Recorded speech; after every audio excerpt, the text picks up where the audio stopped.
Heritage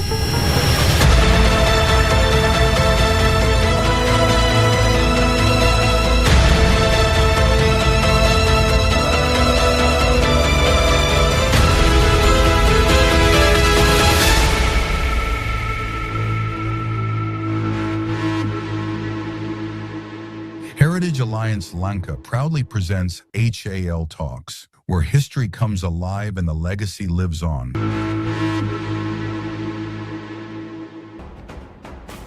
ආයුබෝවන්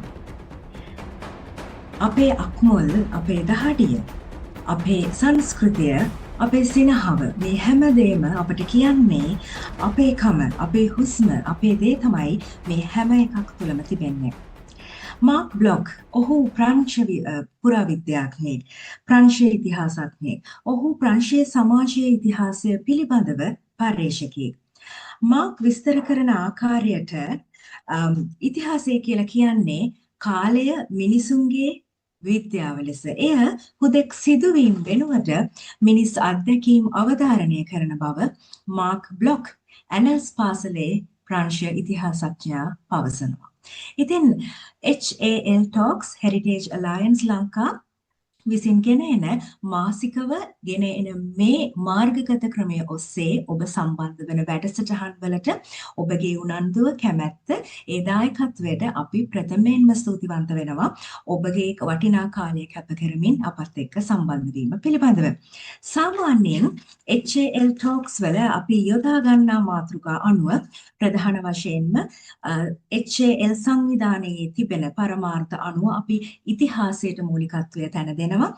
ඒ වගේම ඉතිහාසය විතරක් නෙමෙයි අපි පසුගිය මාසයේ කලාව ගැන කතා කළා. කෝලම් කලාව ගැන. ඒ වගේම සාහිත්‍ය, අපේ සංස්කෘතික හෙළ ආහාර රටාව පිළිබඳව අපේ අගනා වූ අනගිබවනීය වූ සාම්ප්‍රදායික හෙළ වෙදකම මේ සම්බන්ධයෙන් කියන්නේ සියලුම විශේෂ වූ කරුණු පිළිබඳව විශේෂ මාතෘකා අපේ ශ්‍රී ලංකාවට අපිට අනන්‍ය මාතෘකා Heritage Alliance Lanka HAL Talks වෙතින් අපි මාසිකව ඔබ වෙත ගෙන එනවා. ඉතින් අද දවසේ පුරාවිද්‍යාව හා සම්බන්ධව ඉතාමත් වැදගත් අනුශේෂ්ත්‍රයක් යටතේ අපි ඔබත් එක්ක කරුණු බෙදා ගන්න සූදානම් වෙනවා.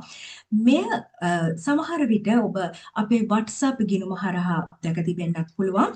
මේ දවස්වල පසුගිය සතිය පුරාවට ගොඩක් දෙනෙක් ඉතාමත් උනන්දුවෙන් සාකච්ඡා කළ උනන්දුවෙන් කැපවීමෙන් කරුණු සොයා බැලූ මේ මාතෘකාව අද අපේ කරලියට ගෙන එන්නයි සූදානම් වන්නේ HAL Talks වල 2026 වර්ෂයේ 3 වන වැඩසටහන සමගින් මේ වාරිපුරා විද්‍යාව. අද දවසේ අපත් එක්ක විශේෂිත වූ පුද්ගලයෙක් සම්බන්ධ වී සිටිනවා. මම මේ විශේෂත්වයට හේතුව පසුව කියන්නම්. මම අපත් එක්ක සම්බන්ධ වුණ ඒ සුවිශේෂී පුද්ගලයා ඔබ සැමට හඳුන්වා දෙන්නම්. ඔහු මහාචාර්යවරයෙක් ශ්‍රී ලංකා රජරට විශ්වවිද්‍යාලයේ පුරාවිද්‍යා හා උරුම කළමනාකරණ අධ්‍යයන අංශයේ ජ්‍යෙෂ්ඨ මහාචාර්ය චන්දන රෝහණ විතානාංශි මහතා. ඉතින් මම කියවනේ ඔබ සුවිශේෂී පුද්ගලයෙක් කියලා. ඇයි අපේ මහාචාර්යතුමා සුවිශේෂී වන්නේ? ඒට හේතුව තමයි එතුමාගේ ශාස්ත්‍රීය අනන්‍යතාවයේ කැපී පෙනෙනම අවධානය යොමු කළ යුතුම දේ තමයි ශ්‍රී ලංකාවේ වාරිපුරා විද්‍යාව පිළිබඳව විශේෂඥතාවයක් සහිත සිටින එකම වාරිපුරා විද්‍යාඥයා ලෙස ලංකාවේ මෙන්ම දේශීය වශයෙන් මෙන්ම ජාත්‍යන්තරයටද පිළිගැනීමට ලක්ව තිබීම. ඒ වගේම රජරට විශ්වවිද්‍යාලයේ පුරාවිද්‍යා හා උරුම කළමනාකරණ අධ්‍යයන අංශයේ අංශාධිපති මෙන්ම පීඨාධිපති ධූරය දැරූ ඔහු දැනට වර්තමානයේදී මධ්‍යම සංස්කෘතික අරමුදලේ අනුරාධපුර පුරාවිද්‍යා ව්‍යාපෘතියේ ව්‍යාපෘති අධ්‍යක්ෂකවරයා ලෙස සේවය කරනවා. ඉතින් HAL Talks සඳහා මෙම වැඩසටහනට මහාචාර්ය ජ්‍යෙෂ්ඨ මහාචාර්ය චන්දන රෝහණ විතානාංශි මහතාව අපි ගෞරවයෙන් පිළිගනු ලබනවා. ආයුබෝවන් මහාචාර්යතුමනි. ආයුබෝවන්. හොඳයි. දේශනයේ ප්‍රථම හවුස්කීපින් රූල් එකක් ලෙස මම ඔබට සඳහන් කරන්න කැමතියි. මහාචාර්යතුමා දේශනය ආරම්භ කර පසු ඔබට මහාචාර්යතුමාගේ දේශනය අතරතුර ප්‍රශ්න ඇසීමට අවස්ථාවක් නැහැ. ඔබට අන්මියුට් වී නොහැකි. ඔබට ඒ අතරතුර දේශනයට සම්බන්ධ වීමේදී සවන් දීමේදී ගැටලුකාරී තත්ත්ව ප්‍රශ්න යොමු වෙනවා නම් ඔබට විසඳුමක් තිබෙනවා chat එකක් නැත්නම් මැසේජ් එකක් මගින් අපිට සම්බන්ධ කරන්න පුළුවන්. එතකොට මහාචාර්යතුමාගේ දේශනයේ අවසානයේදී ඒ සියලුම ප්‍රශ්නවලට අප පිළිතුරු ලබා දෙන සූදානම් මහාචාර්යතුමා ඒවට පිළිතුරු ලබා දෙන සූදානම්ින් ඉන්නවා. ඉතින් මේ කරුණත් මුලින්ම මතක් කරන ගමන් අද දවසේදී මෙම කාර්යය සඳහා අනුග්‍රාහක භවතෙක් ඉන්නවා අනුග්‍රාහකත්වයේ ලබා දුන්න අනුග්‍රාහක භවතත් මතක් කරමින් අවසාන වශයෙන් වැඩිපුර කාලය නොගෙන මම මතක් කරන්නම් ඕක්ලන්ඩ් නිව්සීලන්තෙහි අවන් ස්ප්‍රින්ග් ඔහු සියලුම මාදිරියේ බේකරි ආහාර සහ නැවුම්ව ඉහළ ප්‍රමිතීන්ගෙන් බේකරි ආහාර ඔබට ලබා ගන්න පුළුවන්. ඔබ ඕක්ලන්ඩ් වල පදිංචිව සිටිනවා නම් ශාඛා දෙකක් තිබෙනවා ඔනෙහංගා සහ එලස්ලි. මේ ශාඛා දෙකෙන් බේකරි ශාස්ත්‍රයේ ප්‍රවීණයන් විසින් සකස් කරන ලද නැවුම් ආහාර ඔබට ලබා ගන්න පුළුවන්. ඉතින් මතක් කරනවා අද දවසේ අනුග්‍රාහක පවතා ලෙස අවන් ස්ප්‍රින්ග් ඕක්ලන්ඩ් නිව්සීලන්ත. මහාචාර්යතුමා අපත් එක්ක දැන් සම්බන්ධ වෙනවා දේශනය සඳහා මේ ශ්‍රී ලංකා රජරට විශ්වවිද්‍යාලයේ පුරාවිද්‍යා හා උරුම කළමනාකරණ අධ්‍යයන අංශයේ ජ්‍යෙෂ්ඨ මහාචාර්ය චන්දන රෝහණ විතානාච්චි මහතා. මහාචාර්යතුමනි අප දේශනය පටන් ගැනීමට සූදානම්. බොහොම ස්තුතියි. මට Heritage Alliance ලංකා ආයතනයේ මගින් මේ සම්බන්ධයෙන් ආරාධනා කිරීම පිළිබඳව මම දේශනය පටන් ගැනීමට ප්‍රථමව ස්ක්‍රීන් එක ෂෙයා කරනවා.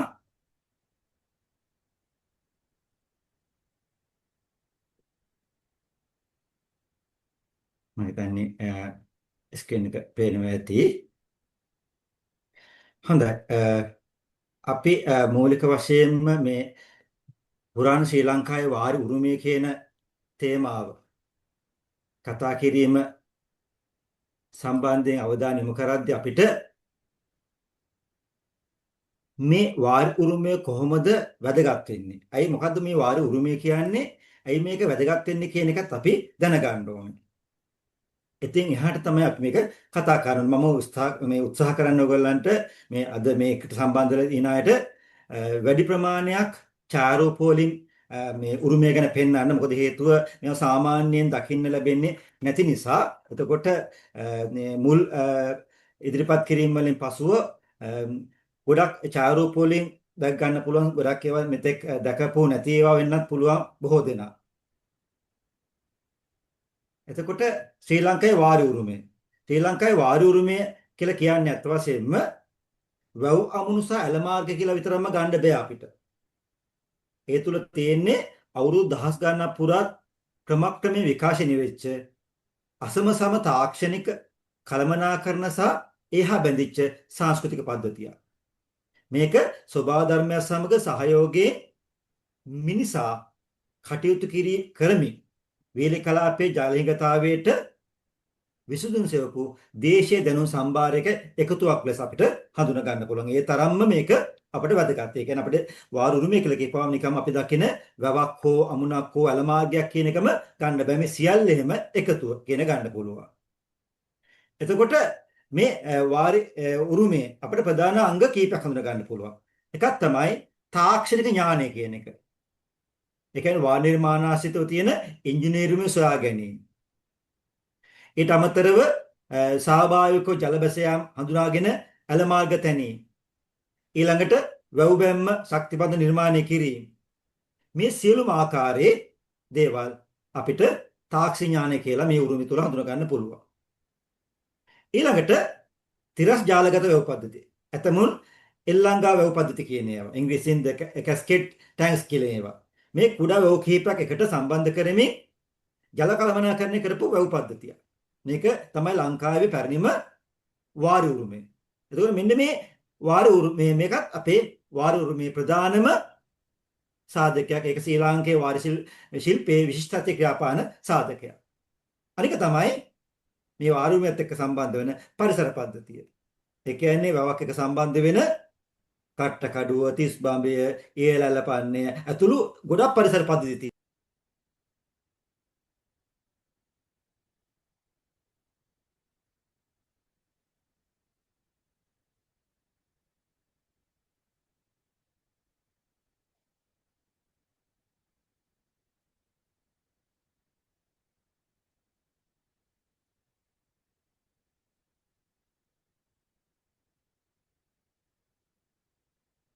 එතකොට මේ වැවක් ආශ්‍රිත පවතින ඊළඟ අමුණක් ආශ්‍රිත පවතින පරිසරය මේ පරිසරයත් ඉතාමත් වැදගත් වෙනවා. එතකොට මෙන්න මේ සියලුම අංග අපිට මේ කියන වාර උරුමයත් එක්ක හඳුනා ගැනීම හැකියාව තියෙනවා. වාර උරුමයත් එක්ක හඳුනා ගැනීම තියෙනවා. මේක ඉතාමත්ම වැදගත්. එතකොට අපිට මේ වාර උරුමය වැදගත් වන්නේ ඇයි කියන කාරණය ගත්තාම කරුණු හතරක් අපිට හඳුනා ගන්න පුළුවන් ප්‍රධාන වශයෙන්. ඒකත් එක්ක බැඳිච්ච උපකරණ ගොඩාක් තියෙනවා. එකක් තමයි ආහාර සුරක්ෂිතතාව සහ ආර්ථික නගා සිටුවීම කියන කාරණේ. අපි දන්නවා ශ්‍රී ලංකාව පෙරදිග ධාන්‍යාගාරය ලෙස ඒ කාලේ හැඳින්වුනේ මේ වාරි පද්ධතිය නිසා. අදටත් වීලි කලාපයේ කෘෂිකාර්මික ආර්ථික පද්ධතියේ ජීවනාලය වෙන්නේ මේ වැව්. ඊට අමතරව වැව් හා සම්බන්ධ ඇල මාර්ග අමුණු මේ සියල්ලම මේකත් එක්ක සම්බන්ධ වෙලා තියෙනවා. අනික තමයි දේශගුණික විපර්යාස වෘද්ධිම කියන කාරණේ. ඒ කියන්නේ අධික වර්ෂාවකදී ජලය මේ රඳවා තබාගෙන ගම් වතුර පාලනය කිරීමට ඊළඟ දැඩි නියාග කාලවලදී භූගත ජල මට්ටම නිසියාකාරයෙන් පවත්වා ගැනීම තෙතමන රැක ගැනීම මේ වගේ විවිධ ආකාරයන් සඳහා මේ වාර නිර්මාණ සහාය දක්වලා තියෙනවා. ඊළඟ කාරණේ තමයි සමාජීය හා සංස්කෘතික බැඳීම කියන කාරණේ. අපි අහලා තියෙනවා වැවයි දාගබයි ගමයි පන්සල කියන සංකල්පය. මේ සංකල්පය මත පදනම් වෙච්ච ශිෂ්ටාචාරයක් තමයි අපේ තියෙන්නේ. වැව කියලා කියන්නේ අපේ ජල පෝෂකය. දාගබ කියන්නේ අපේ ආගම. ගම කියලා කියන්නේ නිවාස සමූහයක එකතුව. පන්සල කියලා කියන්නේ ප්‍රධාන වශයෙන් පවුල කියන එක. එතකොට පවුල, ගම, ආගම සහ ජල මූලාශ්‍රය වැව පදනම් කරගෙන ගොඩනැගු ශිෂ්ටාචාරය තමයි අපි වීලි කලාපයේ තිබුණේ. මෙන්න මේකත් එක්ක ගොඩනැගිච්ච සිරිත් විරිත් විශ්වාස සාමූහික වැඩ කිරීමේ සම්ප්‍රදාය අපේ සංස්කෘතිය තිබුණා. මෙන්න මේකත් අපිට ඉතාමත් වැදගත් වෙනවා. ඊළඟට පාරිසරික සමතුලිතතාවය අධ්‍යයනය කිරීම. ඒ කියන්නේ දේශීය වැව පද්ධතිය මගින් ජෛව විවිධත්වය ආරක්ෂා කරනවා, වනසතුන්ට අවශ්‍ය ජලය ලබා දෙනවා, පාසුකාදින වළක්වනවා. මේ වගේ මේ පාරිසරික මෙහෙව රසක් ඒගොල්ලෝ සිද්ධ කරනවා. ඉතින් මෙන්න මේ කරුණු හතර ප්‍රධාන වෙනවා. අත වශයෙන්ම එහෙම ගත්තාම මේ අපේ අතීත මුතුන් මිත්තන් විසින් දායාද කරපු මේ දැනුම නූතන ලෝකයේ පවතින ජල අර්බුදයට ඊළඟ ආහාර හිඟයට තිරසාර විසඳුමක් ලෙස ලෝකෙන් පිළිගන්නා විද්‍යාත්මක පදනමක්. ඒක රැක් ගැනීම අපේ වාක්‍යයක් ලෙස හඳුනා ගන්න ඕනේ. අපේ වාක්‍යයක් ලෙස අපිට සලකන්න. ඉතින් මෙන්න මේ නිසා තමයි මේ වාරි උරුමය අපිට වැදගත් වෙන්නේ. ඒක අධ්‍යයනය කිරීමේ වැදගත්කම අපිට තියෙන්නේ. එතකොට මේ පුරාණ සමාජය ගැන කතා කරද්දී පැරණෝ මේ ලංකාව කොටස් දෙකකට බෙදලා තිබුණා. එකක් තමයි වෙහි කලාපය. අනික තමයි තෙත් කලාපය. වෙහි කලාපය වැව් කලාපය. වෙහි කලාපය කියලා කියන්නේ තෙත් කලාපයට. නිරන්තරයෙන් වහින නිසා කඳුකර ප්‍රදේශයයි පාතරට ප්‍රදේශයේ මිනිස්සු කිව්වා වෙහි කලාපය කියලා. මේක සාම්ප්‍රදායික ගම්වල තියෙන විවාහාරයක්. අනිකට කිව්වා වැව් කලාපය. ඒ තමයි වීලි කලාපය. බැලු තැන්හි කුඩා ලොකු වැව් තියෙන නිසා මිනිස්සු කිව්වා මේකට වැව් කලාපය කියලා. ඉතින් බලන්න මිනිස්සු ඒ දකින දේ පදනම් කරගෙන තමයි පාරිසරික වෙනස්කම් අනුව ඒ භූමිය නම් කරලා තියෙන්නේ. එතකොට මේ පුරාණ වාරි පද්ධතිය වර්ධනය වීම කෙරෙහි ප්‍රධාන වශයෙන් බලපෑවේ පුරාණ ජනතාව සතු තිබිච්ච අත්දැකීම්, නෙත්දැකීම් සහ සිද්දැකීම් මූලික ක්‍රියාවලිය. අත්දැකීම් කියලා කියන්නේ කළ පුරුද්ද. නෙත්දැකීම් කියන්නේ එහෙන් බලන පුරුද්ද, දුටු පුරුද්ද. අනික නම් සිද්දැකීම් කරලා සහ බලලා අපි ඒවා හිතලා හඳුනාගත්තු දේ තමයි සිද්දැකීම් කියලා කියන්නේ. මේක අපි පොදුවේ කියනවා, පොදුවේම අත්දැකීම් කියලා කියනවා. එහෙම ගත්තාම මේක අනාදිමත් කාලයක් පුරා පැවතිච්ච එකක්. ඒක ශිෂ්ටාචාරයේ සම්ප්‍රදායන් විසින් පරම්පරාවෙන් පරම්පරාවට ගෙන ආපු එකක්. පොතපත ලොකුවට දීලා තිබුණේ නැහැ. නමුත් යම් වාර්තා කිරීම තියෙන්න පුළුවන්. නමුත් ඒක පරම්පරාවෙන් පරම්පරාවට උරුම කරපු දෙයක් විදිහට අපිට හඳුනා ගැනීමේ හැකියාව තියෙනවා. මෙන්න මේක ඉතාමත්ම වැදගත් කාරණයක්. එතකොට අපිට මෙන්න මේ පුරා ලංකාවේ වාරි නිර්මාණයේ සමාජ භාවිතය හා තාක්ෂණය ගැන කතා කරද්දී අපිට මෙන්න මේ කරුණු පිළිබඳව අවධානය යොමු කරන්න පුළුවන්. එකක් තමයි ලංකාවට ආනයක වෙච්ච දේශීය වාරි ක්‍රමයක් බිහි කිරීමට අපි භාවිතා කරපු, පැරණිව භාවිතා කරපු තාක්ෂණය හා ශිල්ප ක්‍රමය සම්බන්ධයෙන් වෙච්ච දැනුම කියලා කියන්නේ අපගේ පරම උරුමයක්. ඒක පරම්පරාවෙන් පරට අනාදිමත් කාලයක් පුරා ආපු දියුණු වෙච්ච දෙයක්. එතකොට මේ දියුණු තාක්ෂණින් යුතු මේ වගේ ඉදිකිරීම සඳහා අවශ්‍ය වන දැනුම හා මානසික ශක්තිය පුරාණ දේශීය ජනතාවට තිබුණා. ඔවුන් දැනගත්ත භූමිය හැසිරෙන ආකාරය. ඊළඟ කාරණේ තමයි අවශ්‍යතාව සපුරා ගැනීම කියන සංකල්පය.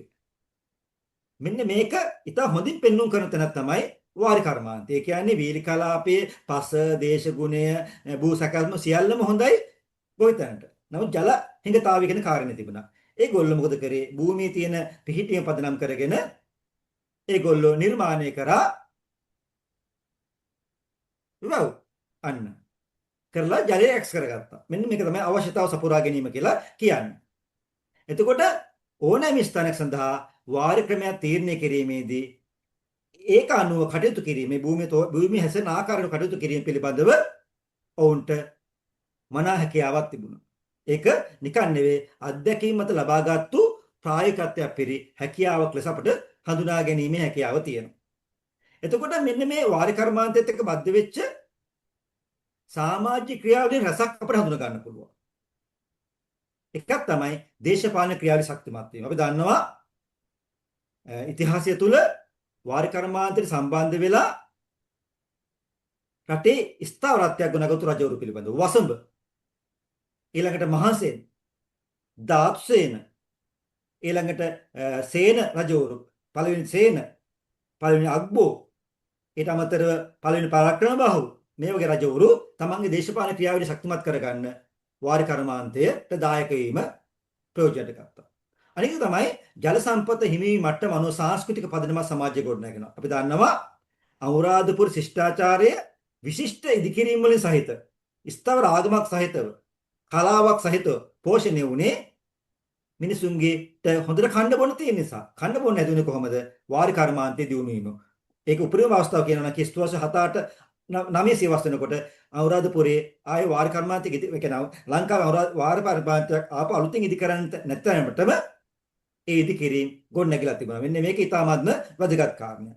අනිත් එක තමයි ජනතාව අතර සංකීර්ණ සමාජ පූර්ණත්වයක් බිහි වෙනවා. සමාජ සම්බන්ධතාවන් වල හර්යාත්මක බව වර්ධනය වෙනවා. ඒ කියන්නේ ඒක තුල තමයි අපිට පේන්නේ විහෙර විහාර ඉදි කිරීම, ඊළඟ ප්‍රතිමා නිර්මාණය කිරීම, බිත්සුතුන් ඇඳීම් මේවා පූර්ණ සමාජික ලක්ෂණ. කන්න බොන්න නැත්නම් මිනිසුන්ට ආගමික කටයුතු කරන්න බෑ. විහෙර විහාර විශාලව හදන්න බෑ. ඉතින් මෙන්න මේක අපිට හඳුනා ගන්න පුළුවන්. මොකද ඒවා කරන මිනිසුන්ට වගා කරන්න වෙලාවක් නැහැනේ. කර්මාන්තරින් නෑර වගා කරන්න දෙයක් නැහැ නේද? වගා කර මිනිස්සු කන්න දෙන්න ඕනේ. ඒක රජු සම්බන්ධ කරලා හදපු යාන්ත්‍රණයක්. පරිපාලන සම්බන්ධ කරපු යාන්ත්‍රණයක් තිබුණා. අනික තමයි පුද්ගල හා කුටුම්බ ආර්ථික පදනම ශක්තිමත් වීම. ඒ කියන්නේ පවුල ශක්තිමත් වුණා. ගොවිතැන් කරපුවාම අටකොට පිරුණාම මේ පවුල ශක්තිමත් වීම කියන කාරණය ඉතාමත් හොඳින් හඳුනා ගැනීම හැකියාවක් තිබුණා අනුරාධපුර පොළොන්නරු සමාජයේ. එතකොට මේ ලංකාවේ වාරි කර්මාන්තයේ මේ වාරි උරුමේ වර්ධනය පිළිබඳව අපිට හඳුනා ගන්න පුළුවන් ප්‍රධාන මූලාශ්‍රයන් තුනක් තියෙනවා. එකක් තමයි අභිලේඛනමය මූලාශ්‍රය. ඒ කියන්නේ ශිලාලේඛන ප්‍රදාන කරගත්තු මූලාශ්‍රයන්. ඒ වගේ ගොඩාක් ලංකාවේ වාරි කර්මාන්ත පිළිබඳ තොරතුරු තියෙන වංශ කතාවල සඳහන් නොවන තොරතුරු තියෙනවා. ඊළඟට ඓතිහාසික මූලාශ්‍ර. මහා වංශය, දීප වංශය ඇතුළු මූලාශ්‍රකන්තවල ලංකාවේ විවිධ රජවරු විසින් කරන ලද මේ වගේ වැව් අමුණු පිළිබඳ තොරතුරු සඳහන් වෙනවා. අනික තමයි පුරාවිද්‍යාත්මක මූලාශ්‍ර. පුරාණ වාරි තාක්ෂණය පිළිබඳව කතා කරන්න තියෙන්නේ ප්‍රධාන සාධකය තමයි මේ පුරාවිද්‍යාත්මක කැණීම් වලින් ගවේෂණ ලබාගත්තු තොරතුරු. මම දැන් මේ ගොඩක්ම ඔබ සමට ඉදිරිපත් කරන්න බලාපොරොත්තු වෙන්නේ පුරාවිද්‍යාත්මක මූලාශ්‍ර ලබාගත්තු තොරතුරු. මොකද ඒවා තමයි ඉතාමත්ම වැදගත් වෙන්නේ. එතකොට මේ ලංකාවේ වාරි පද්ධතිය ගැන කතා කරපුවාම ඒක අපිට සමාජ පද්ධතිය එක්ක බද්ධ වෙන ආකාරය කතා කරන්න පුළුවන්. වාරි පද්ධතිය ගත්තාම ඇල මාර්ග, වැව්, අමුණු කියන එක පැත්තක තියන්න පුළුවන්. අනිත් පැත්තේ මේකත් එක්ක බද්ධ වෙනවා දේශපාලන හා පරිපාලන පද්ධතිය කියන එක. අනික තමයි සමාජ ආර්ථික පද්ධතිය කියන එක. අනික තමයි සංස්කෘතික පද්ධතිය කියන්නේ හර්යාත්මක පද්ධතිය. අනික තමයි ජීව විද්‍යාත්මක පද්ධතිය කියන්නේ පරිසරය සහ ඒ සියල්ලම එකතුවෙච්ච පද්ධතිය. ඒතර මේ ඔක්කොම මේ පද්ධතිය සියල්ලම වාරි පද්ධතියට එක්ක සම්බන්ධ වුණාම ලාංකේය සමාජයේ වඩාත් ස්ථාවර ක්‍රියාවලියක් අපිට හඳුනා ගැනීම හැකියාව තියෙනවා. ස්ථාවර සමාජය අනුරාධපුර යුගයේ ගොඩනැගිලා තිබුණා. ඒක පොළොන්නරු යුගයේ විශේෂ පරාක්‍රම රාජ්‍ය අවදීදීත් අපිට හඳුනා ගැනීමේ හැකියාව තියෙනවා. මෙන්න මේක ඉතාමත්ම වැදගත් කාරණයක් ලෙස හඳුනා ගන්න පුළුවන්. මේක අපිට ඉතාමත් වැදගත් කාරණයක් ලෙස හඳුනා ගැනීමේ හැකියාව තියෙනවා. එතකොට අපි දැන් කතා කරමු මේ වාරි කර්මාන්තයේ සුවිශේෂ අංග පිළිබඳව. මම මුලින්ම කතා කරන්න කැමති අමුණ පිළිබඳව. අමුණ කියලා කියන්නේ ජල මාර්ගයක් කිසියම් ජල මාර්ගයක් හරස් කරලා ගලින් හෝ දැවයෙන් හෝ බඳින ලද බැම්ම. ඒ බැම්ම බැඳලා ජලයේ වෙනතකට හරවලා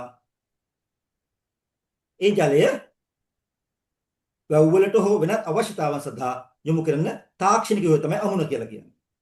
මේවා ගොඩක් අය මේ චාරුප දකින්න නැහැ ඒගොල්ලෝ. ඒ නිසා මම හිතුවා මේක ටිකක් ඔයගලන්ට පෙන්නන්න කියන එක. එතකොට මේ අමුණක් ඉදිකිරීමේදී මූලික වශයෙන්ම කරුණු කීපයක් කෙරේ බලපාලා තියෙනවා. එකක් තමයි අමුණ ඉදිකර ලබන ප්‍රත්‍යන්තයෙන් නැත්නම් ප්‍රදේශයේ බාහිර ප්‍රත්‍යන්ත. ඒ කියන්නේ බාහිර ඈත ප්‍රදේශවලට ජල අවශ්‍යතාව සපුරා ගන්න. ඊට පස්සේ අමුණකින් ජලය ලැබුවේ ළඟට නෙවෙයිනේ. ඈත දැන් ඇලහැර අමුණෙන් ජලය අරන් ගිහලා තියෙන්නේ පොළොන්නරුවට එහාට ගිහින් තියෙනවා. ඊළඟ කන්තලේ පැත්තට ගෙනිහින් තියෙනවා. දැන් එකෙන් පැහැදිලිනේ. ඊට තේක්කම් අමුණෙන් වතුර අරන් ගිහින් තියෙන්නේ යෝධ වැවට. ගොඩක් ඈතට. ඊළඟට අමුණ ඉදිකරාට ඒ අවට ප්‍රදේශවල මිනිසුන්ගේ අවශ්‍යතා සපුරන්න ඕනේ. මෙන්න මේකත් මේ අවස්ථාවේදී අවධානය යොමු කරලා තියෙනවා.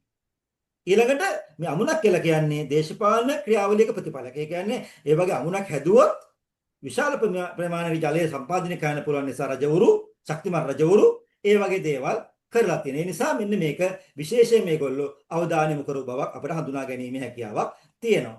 එතකොට මේ තියෙන්නේ ලංකාවේ විශාලතම අමුණ. මම මේක තවත් පෙන්වන්න ඡායාරූප මේ තමයි ඇලහැර අමුණ. පුරාණ ඇලහැර අමුණේ සාක්ෂි. අමුණක් හඳුනා ගන්නකොට බාන්නේ මේ ඉතාමත් අලංකාරත් විදිහට ක්‍රමානුකූල විදිහට ගල් පූරු සකස් කරලා තියෙන ආකාරය. ඊළඟට මේ අපි බලමු දැන් මේ අමුණක් ඉදිකිරීම පරමාර්ථ මොනවද කියන එක. එකක් තමයි වැවකට වැව් කීපයකට ජලය ලබා ගැනීම. දැන් ඇලහැර අමුණේ කන්තලේ වැවට ඊළඟට මෙහෙන් තියෙන මින්නේරිය වැවට, ගිරිතලේ වැවට, ඊට පස්සේ ඈතින් තියෙන කවුඩුල්ල වැවට ජලය ලබාගෙන තියෙනවා. ඒ ඇල මාර්ගය යන අතරේ කෘෂිබිම් සඳහා අවශ්‍ය ඇල වලින් ජලය ලබලා දීලා තියෙනවා. ඒතර මේ දෙකම සිද්ධ වෙනවා. ඊට පස්සේ ජලය අඩු වෙලාවට අමුණ ගාව රැස්වෙන ජලය අදාළ ශේෂ්ත්‍රයට යොමු කරලා තියෙනවා. ඊළඟට ගොඩක් දුර බැහැර ප්‍රදේශ කරා ජලය ඇල මාර්ග ඔස්සේ අරන් ගිහින් තියෙනවා. දැන් ඇලහැර අමුණ ගොඩක් ඈතට ජලය ගෙනී ගියේ කන්නේ. ඊට පස්සේ අන්තර් නිම්න ගංගා නිම්න අතර ජලය අරන් ගිහිලා තියෙනවා. උදාහරණයක් වශයෙන් ගත්තොත් එහෙම වංශ කතාවේ තියෙනවා අභංගංග නිම්නේ ජලය කලාව නිම්න අරන් ගියා කියලා. දෙමදොය කියන මේ කුඩා ඔය කරා අමුණක් බැඳලා. දෙමදොය අයිති වෙන්නේ අභංගංගේ අතු ගංගාවකට. ඒ කියන්නේ මහවැලි ගඟේ. කලාවය වැටෙනවා දඹුලුවේ. දඹුලුවට ඒක සම්බන්ධ කරලා තියෙනවා. ඉතින් මෙන්න මේ වගේ විවිධ පරමාර්ථ කේන්ද්‍ර කරගෙන ජල සම්පාදනය කිරීමේ ක්‍රියාවලින් සඳහා තමයි අමුණු ඉදි කරලා තියෙන්නේ. දැන් මේක බලන්න මේ තියෙන්නේ ඇලහැර අමුණ. දැන් මේක දිහා බලපුවාම හැමෝටම පේනවා මේක දිගයි. දැන් පහුගිය දවස්වල වැස්සෙන් මේක දිට්ටුවකින් ගොඩක් විනාශ වෙලා තියෙනවා. මේක ගොඩක් දිගයි. දැන් මේ ඉතුරුලා තියෙන ප්‍රමාණයත් මීටර 62මාරක් තියෙනවා. මේක දැන් විනාශ වෙන දැන් ප්‍රමාණයක්. උස ගත්තාම මේකේ ඉදිරිපස්සෙන් යටවතින් ගත්තාම උස ගත්තාම දැනට මෙතන මීටර් 6ක වාග උසක් තියෙනවා. ඉතින් දැන් පේනවද මේකේ බැත්තම කොහොම රටාවක්ද? ඉතින් මේකෙන් මේ වගේ විශාල ගල් බැම්මකින් තමයි අභංගගේ ජලය හරස් කරලා තියෙන ඇලහැර කියන ස්ථානය. අභංගගේ ජලය හරස් කරලා තියෙන්නේ මේ වගේ විශාල ගල් බැම්මකින්. දැන් අත් වශයෙන්ම දැන් මේ අමුණ විනාශයෙන් ප්‍රධාන වශයෙන් බලපෑවේ මොරගහ කන්ද කියන ජලාශ ව්‍යාපෘතිය. ඒ කියන්නේ මොරගහ කන්ද හොඳයි තමයි. නමුත් එකපාරටම දැන් අනාදිමත් කාලයක් මේක තිබුණානේ. නමුත් එකපාරටම අධි ජල ප්‍රමාණයක් ජලාශයෙන් නිකුත් කිරීම නිසා මේ ඔයට ගඟට ඔරොත් දෙන්න නැති වුණා. ඒ නිසා තමයි පල්ලෙහා කඩන් ගියේ. නැත්තම් මේ විශාල ගම් වතුර ආපු අවස්ථාවලදීවත් මේක කඩන් ගියේ නැහැ. ඉතින් මෙන්න මේ වගේ හොඳ සහ නරක තියෙනවා. මේ තියෙන්නේ මේක අමුණ කලාවේ තියෙන්නේ නීලි බැම්ම කියලා අමුණක්. බලන්න මේ අමුණ දිහා බලපුවම අර වගේ ලස්සනක් නැහැ.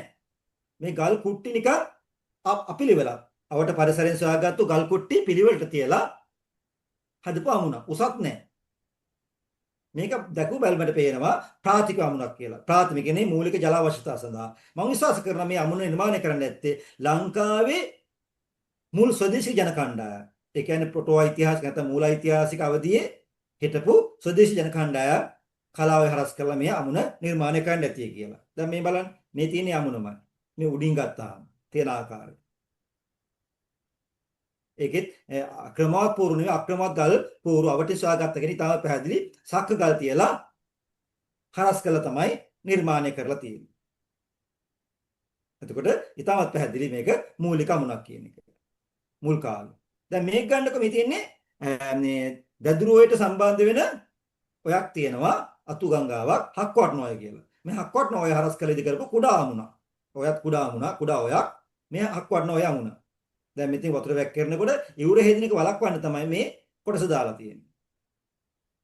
කුඩා ගල් අමුණ. මේක තරම්ම දියුණු මට්ටමක නැහැ. නමුත් ගල් කුට්ටි කඩලා සවි කරු බවක් පේනවා ඉදිරියට පන්නන ආකාරයට. මේ තියෙන එකේ මතු පිට. ගල් මේ පැත්තට බර කරලා දාලා තියෙන වතුර උඩින් ආවිල්ලා මේ පැත්තට වැක්කිරනකොට ගල් ඉගිල්ලා යන්නේ වළක්වන්න තමයි මේ විදිහට තියලා තියෙන්නේ. යටින් සක්ක ගල් තියලා හදපු ආකාරයක් අපිට හඳුනා ගන්න පුළුවන්. ඉතින් මෙන්න මේ වගේ තත්ත්වයන් එක එක තැනට ගැලපෙන තමයි අමුණු නිර්මාණය කරන්නේ. දැන් මේ බලන්න. මේක ඇවිල්ලා යාන්නුවේ තියෙන යාන්නුවේ වාහකඩ ප්‍රදේශ තියෙන අමුණක්. දැන් මේ තියෙන්නේ අමුණේ මේ පැත්තෙන් එහා පැත්තේ ත්‍රිකෝණමල දිස්ත්‍රික්කය මේ පැත්ත අනුරාධපුර දිස්ත්‍රික්කය. මේ තියෙන්නේ මේ තේ මතු පිට තමයි මේ තියෙන්නේ වතුර ගලන් යන්නේ මෙතනින්. මේ තියෙන්නේ ගලන් යනකොට ඉවුර හේදින එක වළක්වන්න යොදපු සැඩපනාර. මේ තියෙන්නේ ඒ කොටස. එතකොට මේ තියෙන්නේ අමුණ මේ. දැන් මෙතනින් තමයි වතුර ගලාගෙන යන්නේ. මේ මැදට අතුරුපු ගල් පූරු. මේ අමුණ ගොඩක් පළල්. මේ අමුණ ගොඩක් පළල්. මේ තියෙන්නේ ගල් පූරු. ඊළඟට මේ තියෙන්නේ මේ වතුර උඩින් යනකොට ඉවුර හේතෙක වළක්වන්න යොදපු ආවරණය. දැන් මේ තියෙන ඒ අමුනේ උඩ පැත්ත. අපි මේකට කියන උඩාවත කියලා. උඩාවත කියලා කියන. උඩ පැත්ත වතුර එන්නේ මේ පැත්තෙන්. අර ඇලහැරේ වලේ මම පෙන්නු යටාවත. එතකොට මේක දිහා බලපුවම පැහැදිලි නේද මේ ගල් කුට්ටි මේ තැනට ගැලපෙන ආකාරයට සකස් කරලා තියෙන ආකාරය මේ හැඩ වලින්. දැන් මේ ගල් මෙහෙම පාත් වෙනකොට මේ උඩ ගල්ලේ ඒ හැඩය කපලා තියෙනවා. දැන් මෙතන ගත්තාමත් එහෙමයි. ඒ කියන්නේ හොඳ මනා වූ ශක්තිමත් වැදුම් තාක්ෂණයක් තිබලා තියෙනවා. මේ ගල් කැඩුම් ලකුණු හොඳට අඳුන ගන්න පුළුවන් අනුරාධපුර යුගයේ මේ ඕවලාකාර කැඩුම් ලකුණු. ඉතින් මේ වගේ හොඳ එතකොට මේකට හරස් වෙන ජලය යන්නේ නැහැනේ. එතකොට මේක හරවලා ගන්නවා මෙතන බාධා වෙන ජලය. දැන් මේ තියෙන්නේ තේ අමුණමයි. දැන් මේ වතුර මෙහෙම ගලන් යනවා. මේ තියෙන අර ඉවුරම. මේ මතු පිට ගල් ඇතුරුම් තියෙන ආකාරය. දැන් වගේ අමුණු හීනි නැහැ. පල්ලින් වැඩි. මොකද මේ කොන්ක්‍රීට් දාන්නේ නේ. ඒ නිසා. එතකොට මේ තියෙන ඒකේ යටාවත සීමාව. මේ යටාවත සීමාව. මේ තියෙන මතු පිට ගල් ඇතුරුම් තියෙන ආකාරය. ඒවා වරි පන්නලා තමයි දාලා තියෙන්නේ එහාට මෙහාට. එතකොට හිර වෙනවා හොඳට. මේ උඩ වරිය මේ යට වරිය මේ විදිහට යොදලා තියෙන ආකාරය අපිට හඳුනා ගන්න පුළුවන්. මේ තියෙන්නේ මේ තව අමුණක්. මේකත් මේ කිඹුල්ලානෝය දදුරුවට එකතු වෙන තවත් ඔයක් තමයි කිඹුල්ලානෝය. මේකේ විශාල අමුණක් තිබිලා තියෙනවා. දැන් ගොඩක් මේක විනාශ වෙලා එක් කොටසක් ඉතුරු වෙලා තියෙනවා. මගේ පර්යේෂණ වලින් මගේ වාර්තා කරලා තියෙනවා. මේකේ යටාගත කොටස බලන්න මේකේ ගල් වරි මාරු කරලා තියෙන මේ එක ගල් වරියක් මෙහෙම දානවා. එක ගල් වරිය මූණතයි ගුලහයි මාරු කරලා තියෙන ආකාරය හඳුනා ගන්න පුළුවන්. ඒක ගැලවිලා යන්නේ නැහැ. මේ තියෙන එක යමුන මේකේ වම් මියුර තමයි මේ තියෙන්නේ. වම් මියුර යටාගත කොටස පහළ කොටස. ඊළඟට මේ තියෙන්නේ අමුණ. මේ අමුණ මේ ඈතින් පේන මම පෙන්නපු කොටස මේ තියෙන්නේ ඔය අනිත් ඉවුර. දකුණු ඉවුර. ඔය දකුණු ඉවුර තමයි මේ තියෙන්නේ. මෙතන අමුණ කඩන් ගිහිලා තියෙනවා කියනවා රේල් පාර හදන කාලේ ඉස්සර මේක මේ බෝර දාලා කඩලා තියෙනවා කියලා. ඒ වෙන්නත් පුළුවන්. මොකද එච්චර මේ කඩලා යන තරම් පුළුවන් වතුරක් එන්න විදිහක් නැහැ මේ කිඹුල්ලානෝ වේ. මේ තියෙන්නේ ඒ උඩාවත කොටස. මේ තියෙන ගල්වරි හොඳට පැහැදිලි 1 2 3 4 වශයෙන් අඳුර ගන්න පුළුවන් ගල්වරි තියෙන ආකාරය. මේ ඈතින් පේන්නේ වතුර උඩින් යනකොට වැඩි වතුර උඩින් යනකොට ඉවුර හැදින වලක්වන්න යොදපු ගල් වැටිය. ඒකට කියනවා සැඩපනාව කියලා. එතකොට මේ දැන් බලන්න මේ දකුණු ඉවුරෙන් ගත් ඡායාරූපයක් හොඳට අඳුන ගන්න පුළුවන්. මේක විශාලත්වය කොහොමද කියන්නේ. මේ තියෙන එකේ දකුණු පස කොටස. දකුණු පස කොටස. දැන් මේ පුද්ගල රූපයෙන් පැහැදිලිනේ කොහොමද මේකේ මට්ටම කියන එක. මේ මගේ ශිෂ්‍යයෙක් වක් ඉන්නේ මෙතන මේ අපේ ගවේෂණයේ කාලේ සම්බන්ධ වෙච්ච. එතකොට දැන් මේ තියෙන්නේ ඒකේ වම් යූරේ සාක්ෂි.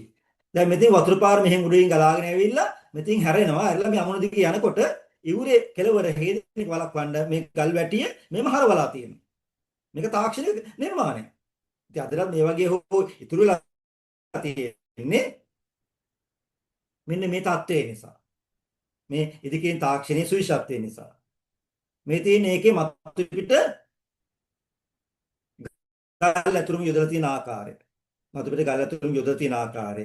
බම්මි ඌරි තුරිච්ච කොටස. මේ තියෙන ඔය. මේ බලන්න මේ ගල් පොළි තියෙන ආකාරය. මේ තියෙන්නේ ඒ අමුණ ඉදලා හදලා තියෙන ස්ථානය. මේ බලන්න. මේ පුද්ගල මේ ශිෂ්‍යෝ ඉන්නේ ඒ ස්ථානේ. දැන් මෙන්න මෙහෙම තමයි අමුණ තිබිලා තියෙන්නේ. ඒකට විශාල අමුණු. ඒකෙන් පැහැදිලි කොහොමද කියන එක. මේ තියෙන ඇලහැර අමුණ. මම අර පෙන්නපු එක. මම ඒකේ ශාරුප් ටිකක් දැන් පෙන්නනවා. එතකොට මේ තියෙන ඇලහැර අමුණේ යටාවත සීමාව.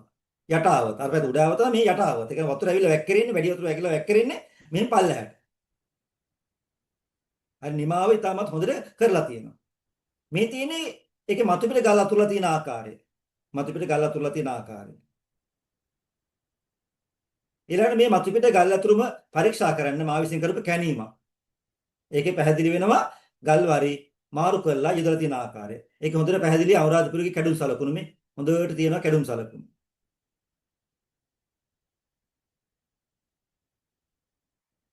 මේ තියෙන්නේ කියන්නේ මේ දර්ශනය තව මේ තියෙන්නේ මේ ගල් අමුණ ඉදි කරලා තියෙන ස්වාභාවික ගල් තලාව මත. මේ තියෙන්නේ ඒ ගල් තලාව ආශ්‍රිතව තමයි ගල් කුට්ටි රඳවලා තියෙන්නේ. මොකද ගල් තලාවක් නැත්නම් ගල් කුට්ටි රැඳවීමේ හැකියාවක් නැහැ. මේ තියෙන්නේ ඒ දැන් මේ යටාවත සීමාව. දැන් වතුර වැඩි වතුර ඇවිල්ලා උඩින් ඇවිල්ලා වැක්කිරෙන්නේ මෙතනින්. මෙන්න මෙතනින්. ඉතින් ඒකට සුදුසු විදිහට ගල් ඇතුළම යොදලා තියෙනවා. හොඳට ශක්තිමත් වෙන විදිහට මේ ගල් ඇතුළම යොදලා තියෙනවා. ඉතාලත් පැහැදිලි අනුරාධපුර යුගයේ මේක නිර්මාණය කරා කියන එකට ඒ සාක්ෂි තමයි මේ තියෙන ගල් වල තියෙන කැඩුම් ලකුණු. මෙතන පොළොන්නරු යුගයේ මේක ප්‍රතිස්ථාපනය කරා බවට සාක්ෂි තියෙනවා. ඒ කියන්නේ ඒ යුගයේ නියෝජනය කරන කැඩුම් ලකුණුත් තියෙනවා. මේ තියෙන අමුණෙම තවත් කොටසක්. මේ බදාමත් භාවිතා කරලා තියෙනවා. මේ තියෙන බදාම භාවිතා කරපු සාක්ෂිත් හොඳට ගන්න පුළුවන් තැන් වල. මේ තියෙන්නේ ඒ අමුණේ සැඩපණාව. ඒ කියන්නේ වතුර උඩින් යද්දි මැදින් යද්දි ඉවුර හේදෙනක වළක්වන්න යොදපු සැඩපණාව. මේ වගේ එක එක සංකේත දෙදලා තියෙන මේ සංකේත කියලා කියන්නේ වඩු සලකුණු. වඩු සලකුණු තැන් වල හඳුනා ගන්න පුළුවන්. එතකොට මේ තියෙන්නේ දැදුරුවේ තියෙන අමුණක්. මේකට කියනවා වංශකථා ජජ්ජර නිජ්ජර අමුණ කියලා. මම මේක මගේ පරිශ්‍රය වලින් ඒ පුරාණ නම අඳුනගත්ත ස්ථානයත් එක්ක සසදලා මිනිස්සු කියන්නේ බබරගොඩ අමුණ කියලා. මේක මේ පොළොන්නරු යුගයේදී කරා එක තමයි පේන්නේ.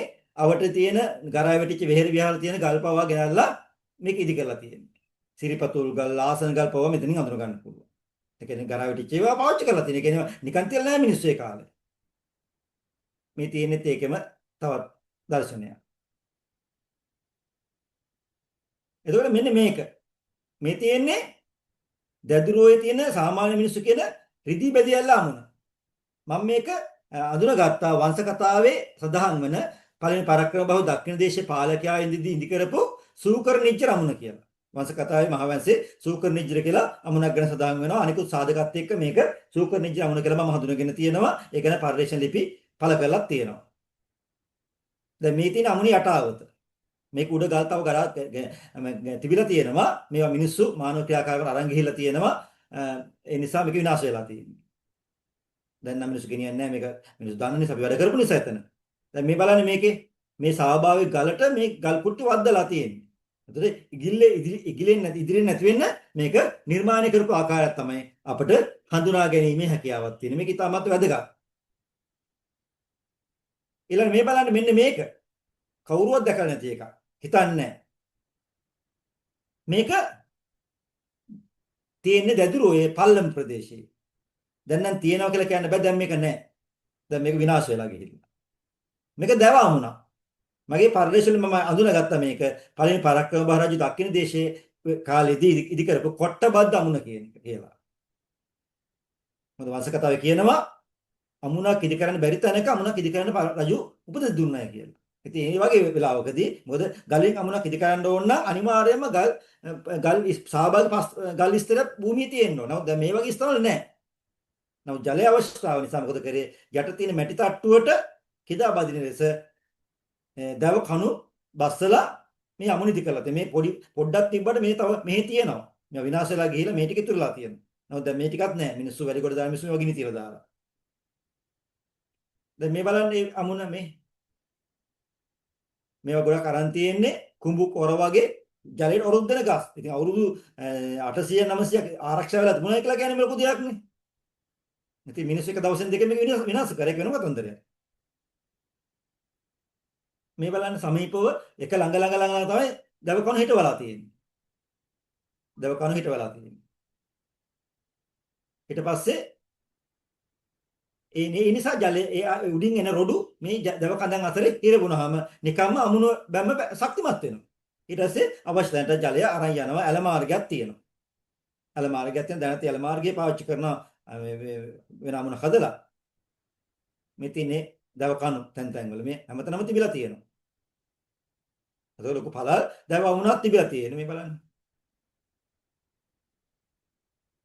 මේ ගොඩක් ඉස්සරවම ගත්ත ඡායාරූප දැන් මේවා දකින්නවත් නෑ අතටම. එතකොට ලංකාවේ මේ අමු නිර්මාණය ගැන කතා කරද්දී අපිට ඒකේ තාක්ෂණික ශිල්ප ක්‍රම රාශියක් හඳුන ගන්න පුළුවන්. ඒක ශ්‍රේෂ්ඨ හතරක් ඔස්සේ හඳුන ගන්න. එකක් තමයි භෞමික අවකාශ නිර්මාණය. ඒ කියන්නේ අමුණ ඉදිකරන ස්ථානය සකස් කර ගන්න ඕනේ. එකක් තමයි අමුණ ශක්තිමත්ව ඉදිකරන භූමියේ ලැබෙන දායකත්වය. ගල් බැම්මක් ඉදිකරන්න බෑ ස්වාභාවික ගල් තලාවක් නැත්තම්. එහෙනම් වෙන මාධ්‍ය පාවිච්චි කරන්න දැවවා. ඊළඟට අමුණක් ඉදිකරට වැඩක් නැහැ. ලොකු උහුරක් එහෙම තියෙනවා නම් මොකද හේතුව වතුර ගන්න බෑ පිටට. ඉවුරෙන් එහාට බැස්ම තියෙන්න ඕනේ. ඉතින් මෙන්න මේ දෙක ගැන ඒ කාලේ හොඳටම එදා මිනිස්සු අවධානයම කරලා තියෙනවා. ඊළඟට එදා මිනිස්සු විවිධ මාධ්‍යයන් භාවිත කරලා තියෙනවා. ගල් විතරක් නෙවෙයි, දව විතරක් නෙවෙයි, බදාම, ගඩොල් ඒ වගේ දේවල් භාවිත කරලා මම ඒවා පෙන්නන්නම්. අනික නිර්මාණාත්මක ස්වභාවය සහ සැලසුම් කරන්නේ. ඊළඟට ශිල්පීය තාක්ෂණය. මෙන්න මේ කියන කරුණු හතර කෙරෙහි පුරාණ වාර නිර්මාණ ශිල්පීන් කොටෙම කියතොත් අමු නිර්මාණ ශිල්පීන් විශේෂයෙන් ධම්මපදයේ මේගොල්ලෝ හඳුන්වලා තියෙන දියාලුවෝ කියලා. දියාලුවෝ අමුණු ඉදි කරපු වාර නිර්මාණ ශිල්පීන් කියලා තියෙනවා දියාලුවෝ කියලා. මේ දියාලුවෝ කියන අය අවධානය යොමු කරව බවක් අපිට හඳුන ගන්න පුළුවන්. එතකොට මේ අමුණකින් ජලය ලබා ගන්න ආකාර දෙකක් තියෙනවා. අපි ඒකට කියනවා දිය හැරවුම් ක්‍රම කියලා. එකක් තමයි අංග මැඩිල්ල වර්ගයේ දිය හැරවුම් ක්‍රමය. අංග මැඩිල්ල. දැන් මේ අංග මැඩිල්ල කියලා මේ අමුණකුත් තියෙනවා පරක්‍රම සමුද්‍ර ජලය ගන්න ස්ථානය. එතකොට ඇලහැර අමුණ, අංග මැඩිල්ල, ඊට පස්සේ මිනිපේ අමුණ මේ වගේ ඔක්කොම මේ රටට තමයි හදලා තියෙන්නේ. මේ වගේ අමුණ ඉදි කරලා තියෙන්නේ විශාල ජල මාර්ග හරස් කරලා ස්ථානෙ වතුර ගන්න. ඉතින් කරන්නේ ප්‍රධාන ජල මාර්ග හරස් කරලා, ඒ කියන්නේ ගඟ හෝය හරස් කරලා මේ වගේ විශාල බැම්මක් බඳිනවා. ඇලහැර බැම්ම වගේ. බැඳලා බඳින්න ඉස්සරලා මෙතනින් කපන වෙන අතුරු ඇල මාර්ගය කපලා ඒක ආපහු පල්ලෙහෙන් ඔයට සම්බන්ධ කරනවා ගඟට හොයට. ඊට පස්සේ මේ බැම්ම බඳිනවා. බැම්ම බැඳලා මේ අතුරු ඔය ඇල මාර්ගයේ බැම්මක් බඳිනවා. මෙතන දොරටුවකුත් එක්ක. ඊට පස්සේ එතනින් කපනවා ඊට උඩින් කපනවා ඇල මාර්ගය. මෙතන දොරටු තියෙනවා. එතකොට ජලය ගන්න ඕන වුණාම මෙතන දොරටු අරිනවා මේක වහනවා. එතකොට වතුර හැදලා යනවා. වෙහි කාලට මෙතනින් වතුර ගලාගෙන යනවා. මේක වහලා තියෙන නිසා මෙතනින් එහාට එන්නේ නැහැ. ඒතකොට මේක හානි වෙන්නේ නැහැ. ඉතින් මේ අර්ථය ආවේ අංගම් මැඩිල්ල කියන එකෙන් ආවේ අංගය මඩින කියන අර්ථයෙන්. මේක ගත්තාම මේ ප්‍රධාන එක මේ තියෙන අංගය. මේ තියෙන අංගය. අතුරුවල මාර්ගය. අංගයට බාධා කිරීම. මේ බාධා කිරීමට සිංහල භාෂාව කියනවා මඩිනවා කියලා. මඩිනවා කියලා. බාධා කිරීම කියන වචනයක් තමයි ගොල්ලොත් මං හිතන්නේ දන්නව ඇති. මඩිනවා. ඒතර අංගේ මැඩලා ජලය හරවා ගත්ත එකට කියනවා අංග මැඩිල්ල කියලා. ඒතර අංග මැඩිල්ල වර්ගයේ දිය හැරුම් ක්‍රමයක් තිබිලා තියෙනවා.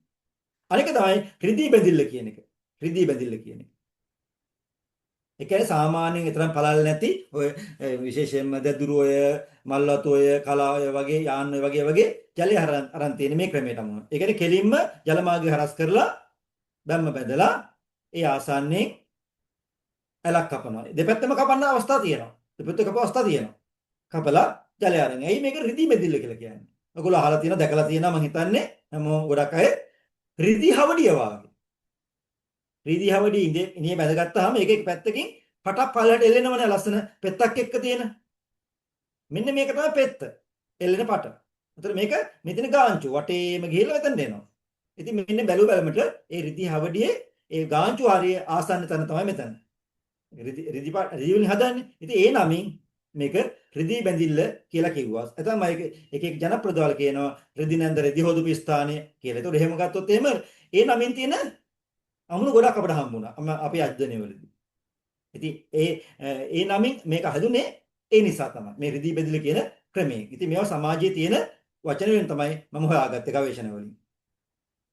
ඊළඟට අමුණේ හැඩය ගත්තාම අමුණේ හැඩ තුනක් තියෙන. එකක් තමයි කෙලින්ම ජල මාර්ගය හරස් කරලා ඉදි කරපු අමුණු.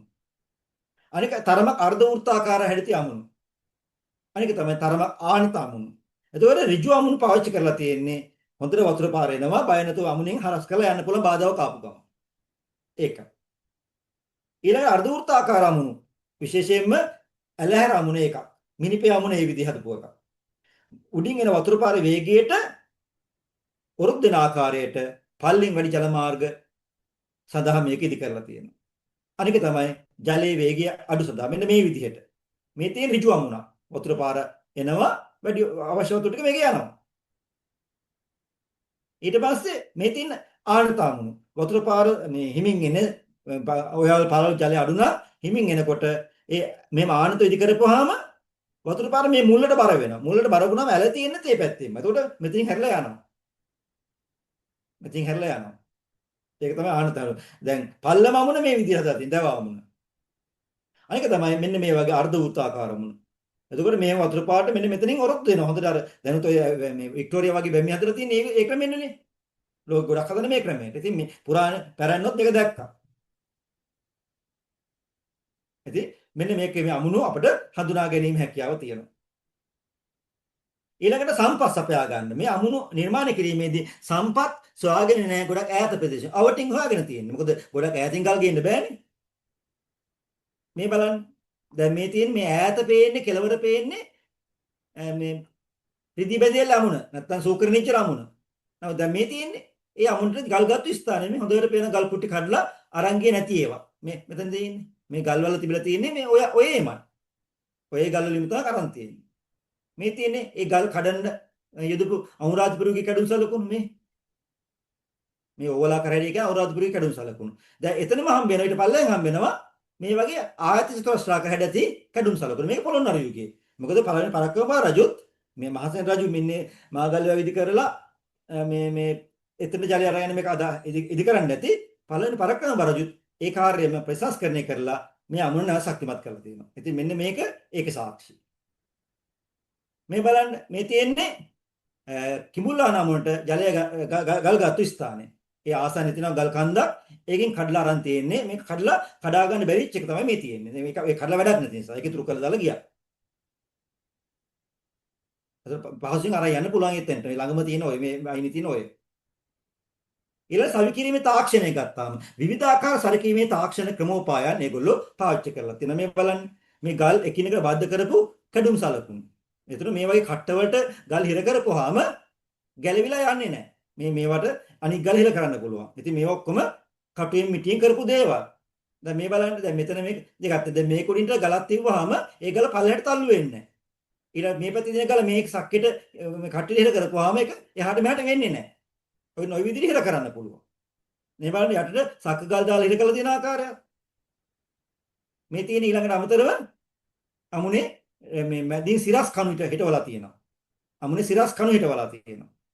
හිටවලා ඒක ආවරණය වෙන්න වටියට ගල් අතුරලා තියෙනවා. මේ ඒක හරියට අපි කොන්ක්‍රීට් කණු හිටවලා බිත්ති බඳින්නේ ආන් ඒවා. ඒ වගේ ඒවා අපිට අපේ අධ්‍යයන හොයාගන්න පුළුවන් වුණා. මේ තියෙන මේ වගේ ඇලහැර අමුනේ ලොකු ගල් කණු හිටවලා තියෙනවා.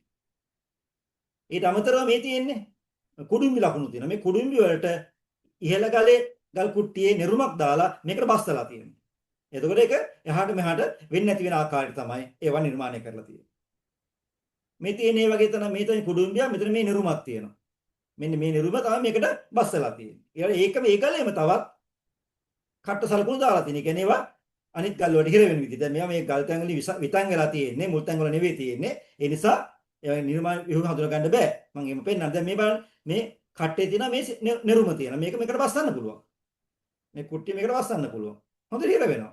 එහෙම තමයි මම පෙන්නන්න. හිරවලා තියෙන ආකාරය. දැන් මේක බලන්න කෙලිම ලොක් එකක්.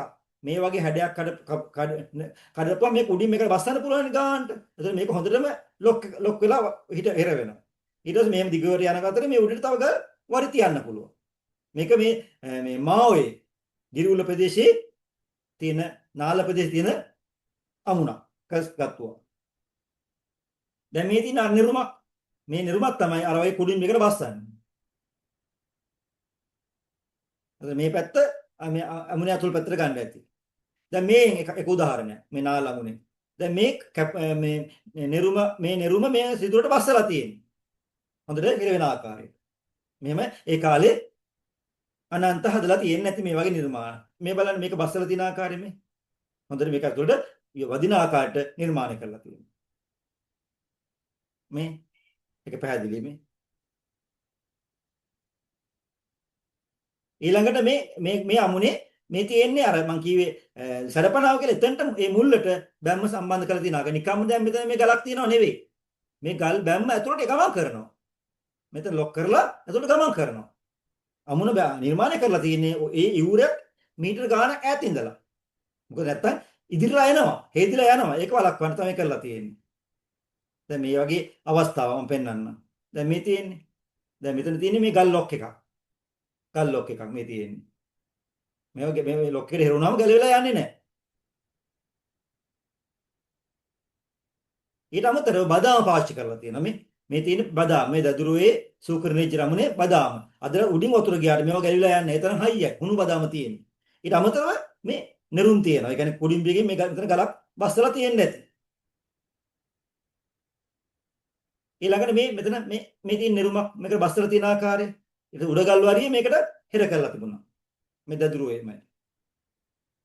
මේක හඳුන ගන්න පුළුවන් හොඳටම. මේ කුඩුම් ලකුණක්. මේ ඊට අමතරව මේගොල්ලෝ භූමියේ ස්වාභාවික ගලේ කැපුම් සලකුණු යොදලා තියෙනවා. මේ තියෙන ඒවායි කැපුම් සලකුණු. මේකට හිර කළා තමයි යටම ගල් වරිය නිර්මාණය කරන්නේ. හිර කරන්නේ. ඊට පස්සේ තමයි උඩ ගල් වරිය අර වගේ තාක්ෂණික ක්‍රම උපායන් දාලා ඉදි කරලා තියෙන්නේ. තාක්ෂණික උපායන් දාලා ඉදි කරලා තියෙන්නේ.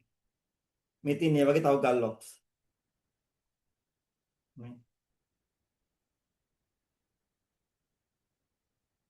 එක එක විදිහට නිර්මාණය කරලා තියෙනවා. මේ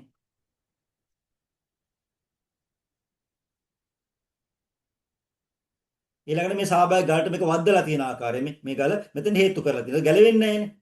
ඉවුරත් එක බද්ධ වෙනවා. මෙන්න මම අර ඉස්සර කියපු යට කට්ටෙට මේ උඩගල් වරිය හිර කරලා තියෙනවා. උඩගල් මේකේ කට්ටෙට මේ ගල් වරිය හිර කරලා තියෙනවා. එතකොට උඩින් එන වතුර පාරේ පීඩණයට පල්ලෙහාට මේ තල්ලු වෙන්නේ නැහැ. මේ යටම තියෙන ගල් වරිය ස්වාභාවික ගලේ කට්ටේ කපලා හිර කරලා තියෙනවා.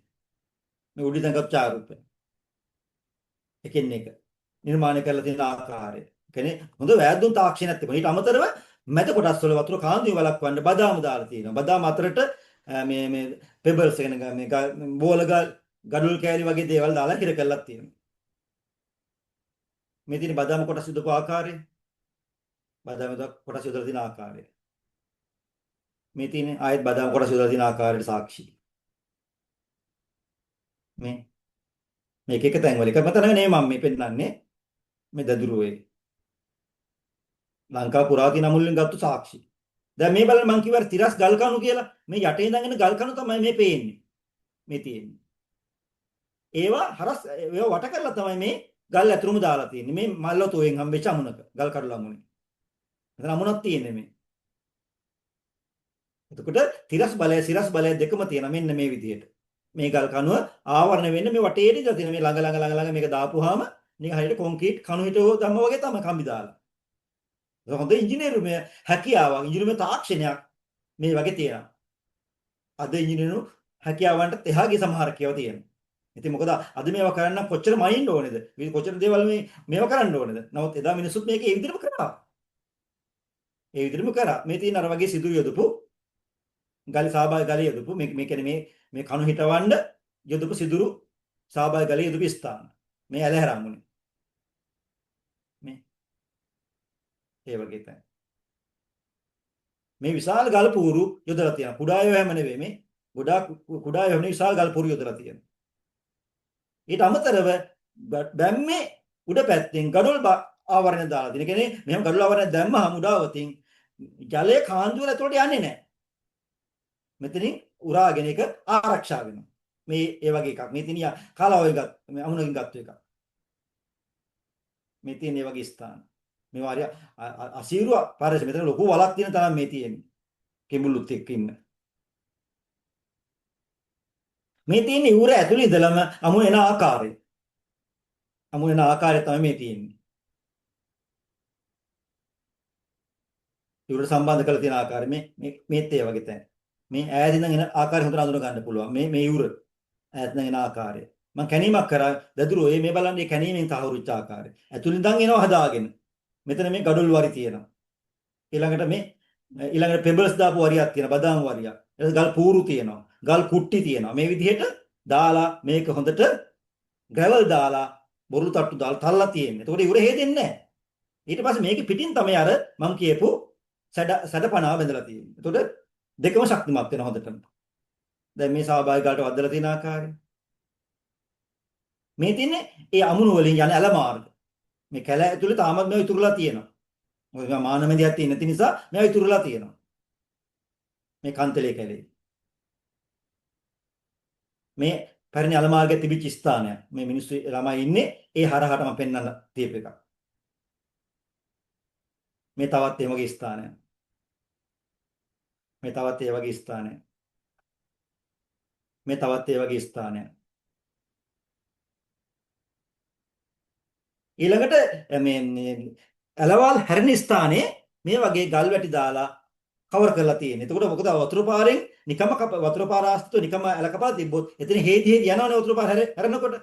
ඒක වළක්වන්න මේ වගේ ඉවුරු ආරක්ෂණකම පාවිච්චි කරලා තියෙනවා. මේ බලන්න මේ තියෙන ඇල.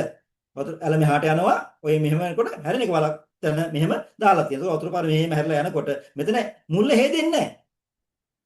මේක මල්ලතෝයේ අතීත කාලේ සේනගුත්තික දෙවිඩ රජවරුන් ඉදි කරපු අමුනේ සාක්ෂි. ඒ ඇල මාර්ගය තාම තියෙනවා. හාල්පොනල කියන්නේ ඇල. අමුරදුරු මුල් විකිස්තු පූර්ව යුගයේ. මේ තියෙන්නේ වගේ ස්ථාන. මේ තියෙන්නේ හැරෙන ආකාරය නඳු ගන්න පුළුවන්. මේ තියෙන්නේ සැඩපණාව. ඒ කියන්නේ වතුර බිමට වැටිලා ටික දුරක් යනකම් මේ ඉවුර හේනෙක වලක්වන්න මේ විදිහට ගල් ඇතුළම දාලා තියෙනවා. අමුණු ගාව විතරක් නෙවෙයි. මේ ඇලහැර අමුණිය යොදලා තියෙන සැඩපණාව. ගල් පියකට පෙළක ආකාරයට මීටර් 100ක් විතර යොදලා තියෙනවා. බලන්න කොතරම් ඈතට හිතලා තියෙනවද කියලා මේ මිනිස්සු. අදටත් මේව ආරක්ෂිතයිනේ. ඊට අමතරව කුඩා අය වගේ පොඩි ගඩොල් දාලා මේ වගේ දේවල් කර බව හඳුනා ගන්න පුළුවන්. ඉතින් මෙන්න මේ විදිහට අමුණු තාක්ෂණය ලංකාවේ ඉතාමත් ඉහළ මට්ටමක තිබුණා කියන අපිට හඳුනා ගන්න පුළුවන්. කියන්නේ අපි නොදන්නා නොදකපු අමුණු පිළිබඳ උරුමයක් අපිට අපි ගොඩක් කල් කතා කරන්නේ මේ කුඩා වැව් සහ වැව් පිළිබඳවනේ. නමුත් මේක අපි නොදන්නා ශේෂ්ත්‍රයක්. ඒ වගේම ඉතා ඉක්මනින් විනාශ වෙන ශේෂ්ත්‍රයක්. ඒ නිසා මේක තමයි මම විදුපුර පෙන්වන්න උත්සාහ කරේ නිසා. අපි දැන් බලමු අපේ වාරි උරුමයේ අනිත් එක වැව කියන එක. වැව. අපේ වැව. එතකොට වැව කියලා කියන්නේ මොකද්ද? කුෂ්කර්මාන්තේ ප්‍රධාන කොටග අවශ්‍යතාවන් සඳහා ජලය ගබඩා කරගන්න ස්ථානය. ගොවිතැනට වෙන්න පුළුවන්. ඊට පස්සේ ජෛනික අවශ්‍යතා සඳහා වෙන්න පුළුවන්. මේ හැම දෙයකටම වැසි ජලය හෝ පරිසරය ලබා ගන්නා ජලය නෙලාගෙන ගබඩා කරගත් ස්ථානය තමයි මේ. කොටිම කිතා සරලවම ගත්තොත් ඒ කාලේ වැසි ජල කළමනාකරණය රේන් වෝටර් හාවස්ටිං ක්‍රමය නැත්නම් රේන් වෝටර් මැනේජ්මන්ට් ක්‍රමය ඉතා හොඳින් තිබිච්ච රටක් අපේ රට. ග්‍රාමීය උපදතියෙන් පෙන්නේ ඒක. වීල කලාපේ ග්‍රාමීය උපදතියෙන් පෙන්නේ ඒක. තහවුරු වන්නේ ඒක. මේ තියෙන්නේ වගේ වැවුවල සාක්ෂිම වැවුවල ගොඩාක් පින්තූර දැම්ම දාන උත්සාහ කරන තාක්ෂණික ව්‍යුහය විතරක් මම දානවා. මේ තියෙන්නේ වැවක් ඉදි කරන්න ඉස්සෙල්ලා බිහි වෙච්ච මූලික නිර්මාණ. වැවක ඉස්සර මුල් කාලේ වැව් ඉදි කරන්න ඉස්සෙල්ලා මිනිස්සු ඒ අවට පහත් බිම් වලට ජලය අරන් තියෙනවා. ඒ අතර ජලයගත් ස්ථාන නැත්නම් එබ කියලා කියන්නේ. එබ. ඒක දිගටි ස්වරූපයක් මෙන්න මේ වාගේ දිගටි ස්වරූපයක්. මේක මිනිස්සු විසින් හාරපු එකක්. ඒකෙන් ගම් වතුර එන කාලට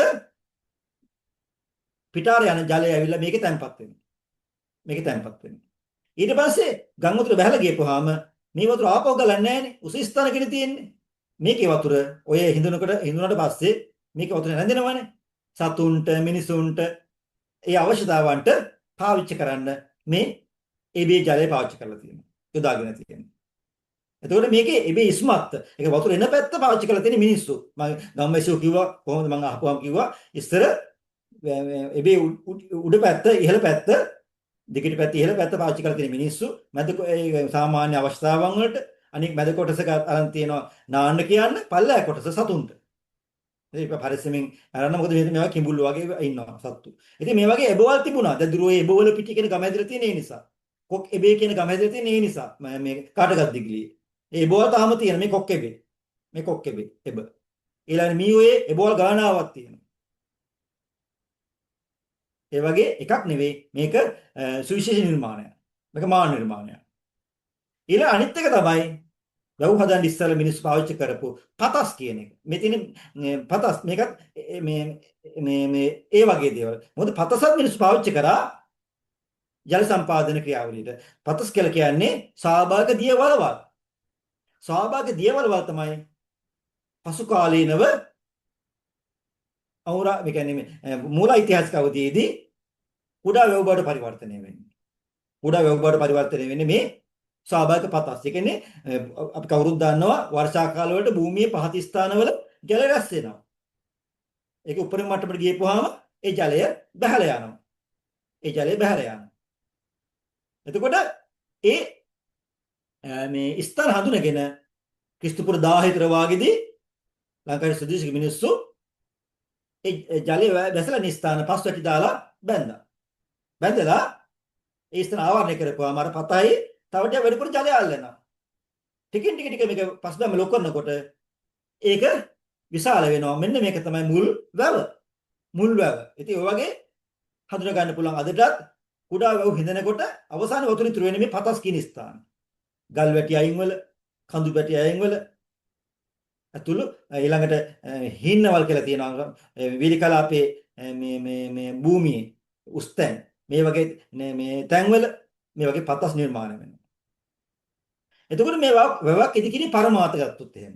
එකක් තමයි කෙද්දීම් සඳහා ජලය ලබා ගැනීම කියන කාරණය. කුඹුරු වලට. ඒක තමයි මූලික කාරණය.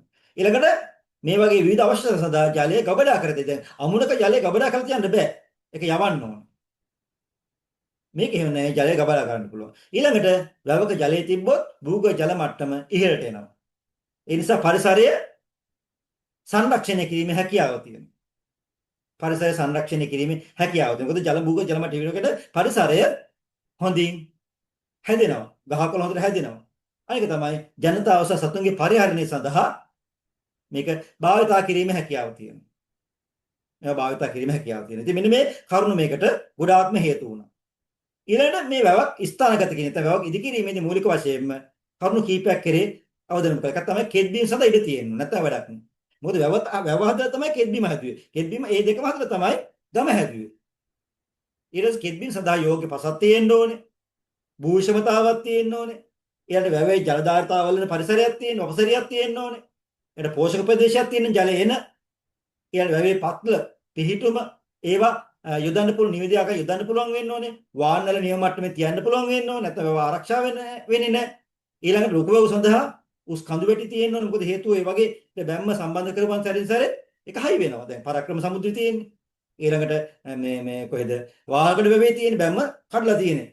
පදවි වැවේ තියෙන්නේ. ඒ වැටි වලට හසවි කරලා තියෙනවා.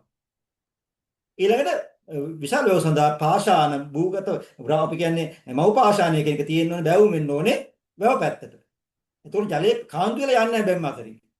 පිටට තිබුණොත් කාන්දු වෙලා නැති මෙන්න මේ වගේ ඉංජිනේරුමේ දේවල් එදා මිනිස්සු හිතලා තියෙනවා. බලලා තියෙනවා. සොයා බලලා තමයි වැව නිර්මාණය කරලා තියෙන්නේ. ඒක නිසා ඒවා අදටත් සාර්ථකයි. ඊළඟට වැව ඉදිකිරීමේදී විශාල වැව ඉදි කරලා තියෙන ප්‍රධාන ජල මාර්ග හරස් කරලා. ඒකට අමුණක් මගින් ජලය ලබා ගන්න පුළුවන් ආකාරයට වැව ඉදි කරලා තියෙනවා. ඒකට විශාල වනාන්තරින් ගලා එන වැසි ජලයෙන් ඉදි කරන. දැන් මින්නීරියට එහෙම එනවා. මින්නීරි ඉස්මතු තියෙනවා. කුඩා ඔලගම් වැව් සෑහෙන ප්‍රමාණයක්. කුළු වැව් කියලා කියනවා අපි ඒවට. ඒවා මේ වනාන්ත ජලයෙන් තමයි පිරෙන්නේ. ඊට පස්සේ විශාල වැව් කුඩා වැව් ගණනාවක් එකතු කරලා විශාල වැව් ඉදි කරනවා. දැන් පරාක්‍රම සමුද්‍රය කියන්නේ ඒ වගේ වැව් හතක් එකතු කරලා නිර්මාණය. මේ වැව් කිව්වට කුඩාම වැව් නෙවෙයි. සාමාන්‍ය පරිදි වැව් හතක්. තෝපා වැව, බැඳි වැව, දුමුටුළු වැව, බූ වැව වගේ වැව් හතක් එකතු කරලා තමයි ඒ වැව නිර්මාණය කරලා තියෙන්නේ. තනි බැම්මකින් සම්බන්ධ කරලා. ඒතර වැව හිඳනකොට ඒ පැරණි වැව් පේනවා. ඒ පැරණි වැව් පේනවා. සමහරව කලිගු බැමි කියලා කියන්නේ ඒ පැරණි කුඩා වැව් වල ඉස්සර කුඩා වැව් වල බැමි. නමුත් ඒවා මේ ඒ අර්ථයෙන් තමයි මිනිස්සු කතා කරන්නේ. මොකද හේතුව අවසානයේ වතුර හින්දිනකොට ඒ තැන් වල වතුර ඉතුරු වෙන්න නිසා. ඊළඟට මේ වැවක නිර්මිත ගත්තාම කොටස් කීපයක් තියෙනවා. එකක් තමයි වැව් කන්ද නිර්මාණය කියන්නේ වැය කන්ද කියන එක. වැව් කන්ද නිර්මාණයයි ස්ථානගත කියන එක හරියට කරලා තියෙනවා මිනිස්සු. හරියට කරලා තියෙනවා. නැත්නම් වැව ශක්තිමත් බව රැඳෙන්නේ නැහැ. ඒකට වැවේ තිබිලා තියෙනවා ජලයේ පිටත ගෙනියන්න තාක්ෂණිකව මම එක පෙන්නනවා මඩ සොරුව සහ ගොඩ සොරුව. අමාරකේ වගේ මඩ සොරුව තියෙනවා. මඩ සොරුවෙන් වතුර අරන් ගිහිලා තියෙන්නේ හොඳට මේ ආසන්න ප්‍රදේශයට. ගොඩ සොරුවෙන් වතුර අරන් ගිහිලා තියෙන ඈත ප්‍රදේශවලට. ඒ සොරුවේ තියෙන ජලය පාලනය කරන ස්ථාන තමයි අපි කියන්නේ බිසෝ කොපුව.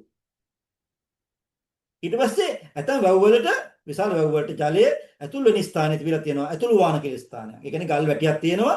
ඇල ඇවිල්ලා එතන සම්බන්ධ වෙලා ඉතින් පන්නලා තමයි වතුර එන්නේ. එතකොට උඩින් එන වැලි අපද්‍රව්‍ය වගේ දේවල් එතන රැඳෙනවා. එතකොට වැව පිරෙන්නේ.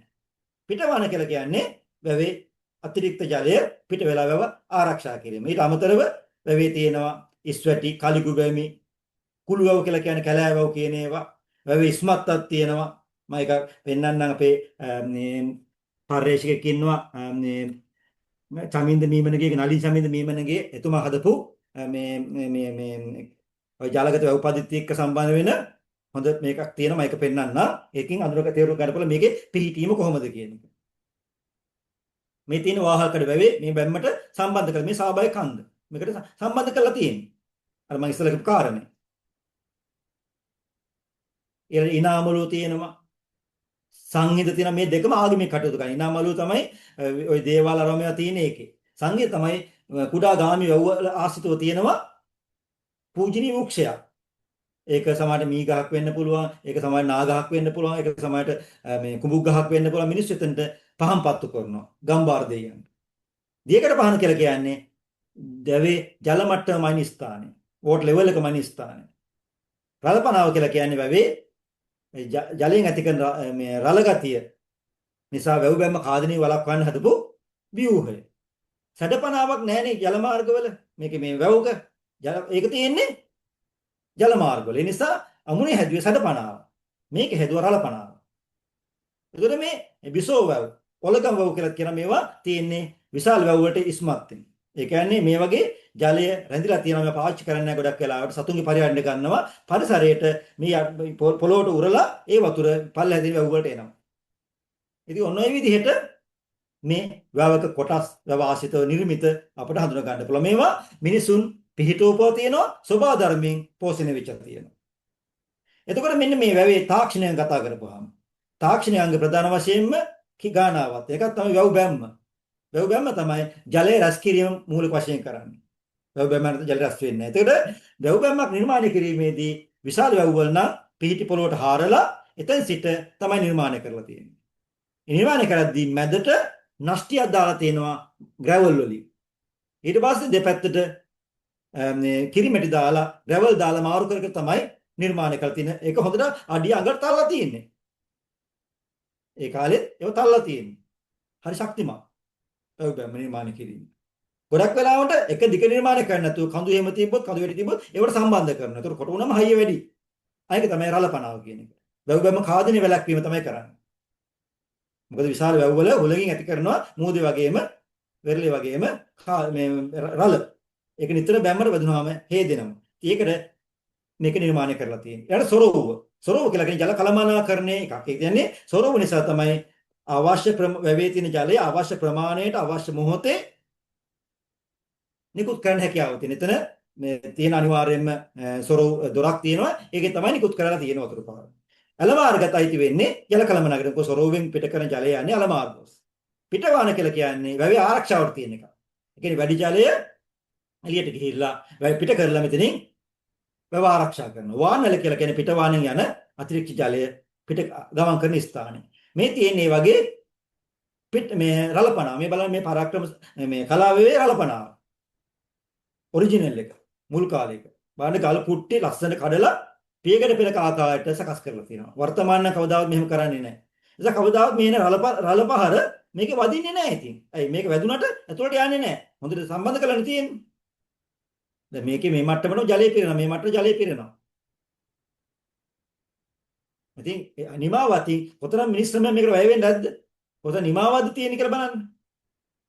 එයා සොරව කොටස් ගත්තාම බිසෝ කොටක කොටස් ගත්ත සොරව කොටස් ගත්තාම බිසෝ කොටුව. ඒ තමයි වැවෙන් පිට කරන ජලයේ පීඩනය වැළැක්වීම සහ ජලයේ පිට කිරීම පාලනය කරන දොඩු සව කිරීම කියන කාරණේ මේකට හේතු වෙනවා. එයා ඇතුල් දොරටුවෙන් තමයි වැවේ තියෙන ජලය බිසෝ කොටුවට එන්නේ.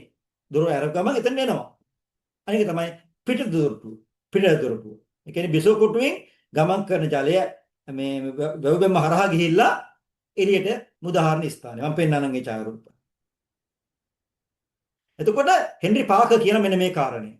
යුරෝපීය වාරි කර්මාන්තය මගින් බිසෝ කොටුව නැමැති විශිෂ්ට වාරි නිර්මිතය සොයා ගැනීමට වසර 2100කට ප්‍රථම සිංහල ඉංජිනේරුවන් විසින් එය භාවිතා කරන ලදී කියලා.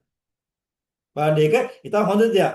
ඔහු ඒෂන් කියන සිලෝන් කියන කෘතියේ පුරාණ වාරි කර්මාන්ත කියන පරිච්ඡේදය මේක ඉතා පැහැදිලිව සඳහන් කරලා තියෙනවා. මේ තියෙන්නේ මේ වගේ බිසෝ කොටුව. මේ බිසෝ කොටුව පොළොන්නරුවේ පරාක්‍රම සමුද්‍රය. මේ ඉතාම හොඳ පැයි මේ තියෙන වැව පැත්ත. වැව පැත්ත. එහා පැත්ත පිටත පැත්ත.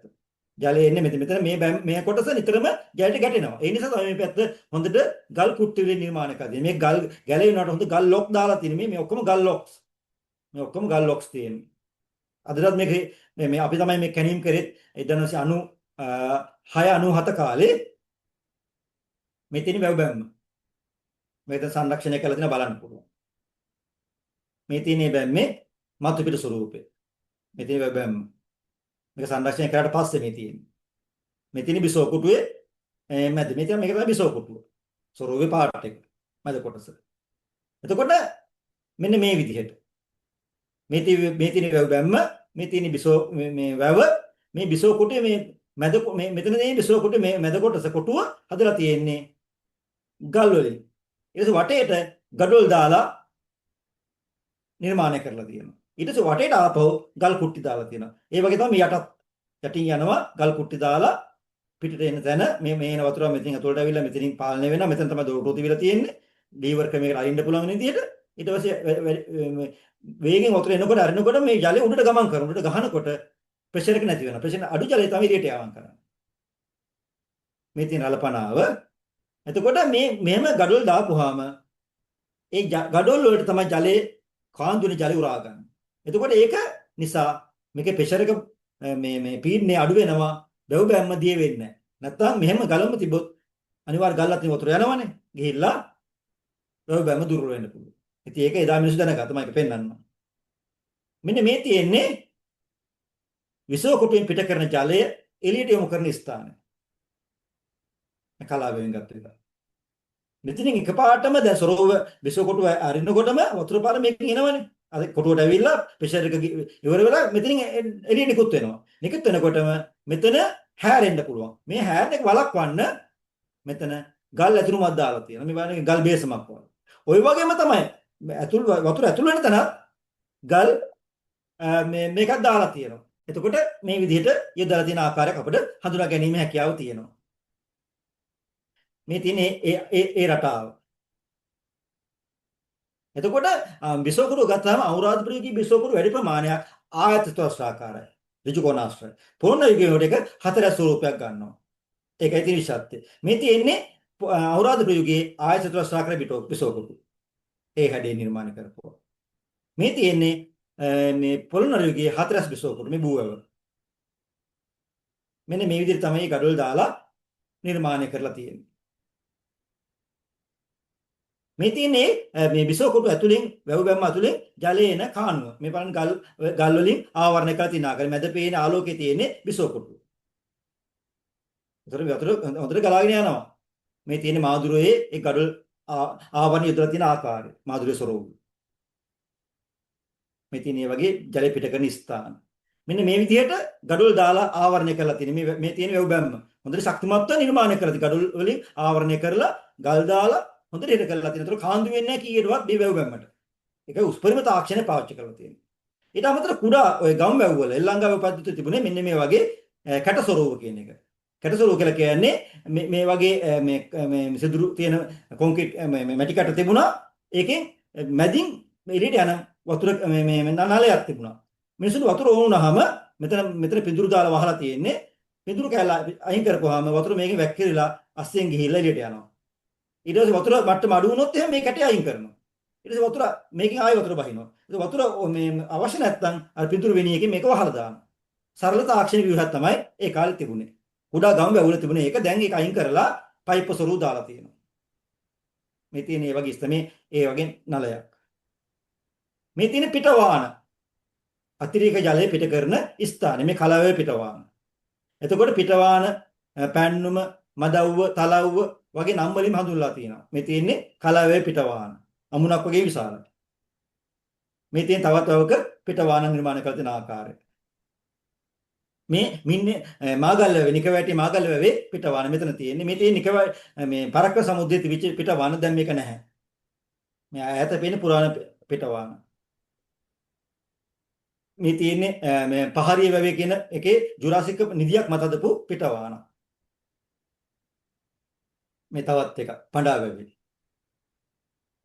ඉතින් මෙන්න මේ වගේ පිටවාහනවල් ඊටමත් අලංකාර ශක්තිමත් විදිහට නිර්මාණය කරලා තියෙනවා. නැත්නම් වෙලාවට මේ කාණුවේ පිටවාහන හරස් කරලා තියෙන. ඒ කියන්නේ ගල් වැටිය මේ ලී වලින් හරස් කරලා වහින වැස්ස අඩු වෙලා එනකොට වාහන වහපුවාම වැඩි වතුර ප්‍රමාණයක් ආයිතුරු වෙනවා. එහෙමත් ඒ දා මිනිස්සු කරලා තියෙනවා. එතකොට මේ වැවක් ආශ්‍රිතව ගත්තාම වනාන්තර තියෙනවා, වැවක ඉස්මාත්ති කැලෑව තියෙනවා, ලන්ද තියෙන ලන්ද කියලා කියන්නේ අවුරුදු කිවි ඉස්සලා අතරු හේන්, කන්තු තියෙනවා ගියවසේ අතර හේන්, ඊට පස්සේ පෝටා වැටි කියලා තියෙනවා, තාවල්ල තියෙනවා. දැන් කාලේ ඉවර නිසා මම මෙනි කතා කරන්නේ. ඊට වැඩ පහලින් තියෙනවා කට්ටකඩුව, කුඹුරු, ඇලමාර්ග, තව යතුරු වල කියලා තියෙනවා. මේ වගේ ගොඩාක් දේවල් තියෙනවා. ඒවා මේ විශේෂයෙන්ම ජාලගත වැව පද්ධතිවල විශේෂයෙන්ම හඳුනා ගැනීම හැකියාව තියෙනවා. ඉතින් එතකොට මෙන්න මේ ක්‍රියාවලියත් එක්ක අපිට මේ වැවත් එක්ක බැඳිච්ච සම්ප්‍රදාය විශ්වාසයන් තියෙනවා. මේ එක වැවක් ආශ්‍රිතව තියෙන ස්වාභාවික කලයේ කරපු විශාල නාග රූපයක්. දෙපැත්තේ දෙවි දෙන්නෙකුත් ඉන්නවා. ඒ කියන්නේ මේ චාමර සලන ආකාරයක් පෙන්වන්නේ. ඒ කියන්නේ අනිවාර්යයෙන්ම ජලයට තියෙන ගරුත්වය, ජලයට අධිපතිත්වය පිළිබඳව. ඉතින් ඔන්න ඔය වගේ මට්ටමකට තමයි මේක නිර්මාණය වෙලා තියෙන්නේ. එතකොට මේ තියෙන්නේ ඒ වගේ එකක්. මේ තියෙන්නේ මේ කොහෙද? උරුසිටා වැවේ නාගරාජ මුරගල. මේක එක දෙපැත්තේ වෙලා තියෙනවා. දැන් මේක විතර ඉතුරුලා තියෙන්නේ අනුරාධපුර යුගයේ. නමුත් රුහුණු ප්‍රදේශයේ තමයි තියෙන්නේ. ඉතින් මේ වගේ පැරණි වැව් පොකුණු ආශ්‍රිතව මේ වගේ නාගරාජ මුරගල් තිබිලා තියෙනවා. ජලයට ආරක්ෂාව. ජලයට ආරක්ෂාව කියන එක. ඉතින් මම දැන් කතා කරන්න උත්සාහ කරේ ලංකාවේ වාරි උරුමය කොහොමද සිද්ධ වෙලා තියෙන්නේ කියලා. මම ටිකක් තමයි කතා කරේ. ඇත්තටම මීට වඩා බොහෝ දේවල් අපිට කතා කරන්න පුළුවන්. නමුත් මම උත්සාහ කරේ මේ අසන අයට බලන අයට වැඩි ප්‍රමාණයක් පෙන්වන්න. එතකොට යම්කිසි අවබෝධයක් දැනගන්න පුළුවන්. නැත්නම් මේ හැම ශේෂ්ත්‍ර පිළිවෙල වෙන වෙනම අපි කතා කරනවා. තව ගොඩාක් දේවල් කතා කරන්න පුළුවන්.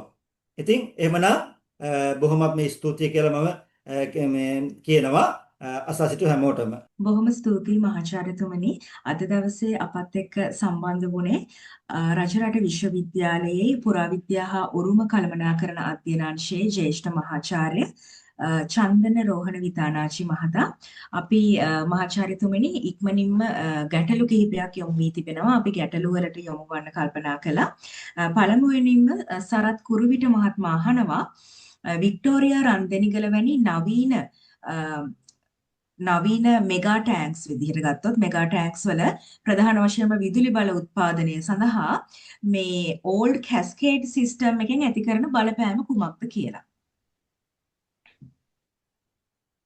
ඔව් දැන් විදුලි බල උත්පාදනයේට උත්පාදනය නිර්මාණය කරපු විශාල අපි ඒකට කියන්නේ ජලාශ කියලා.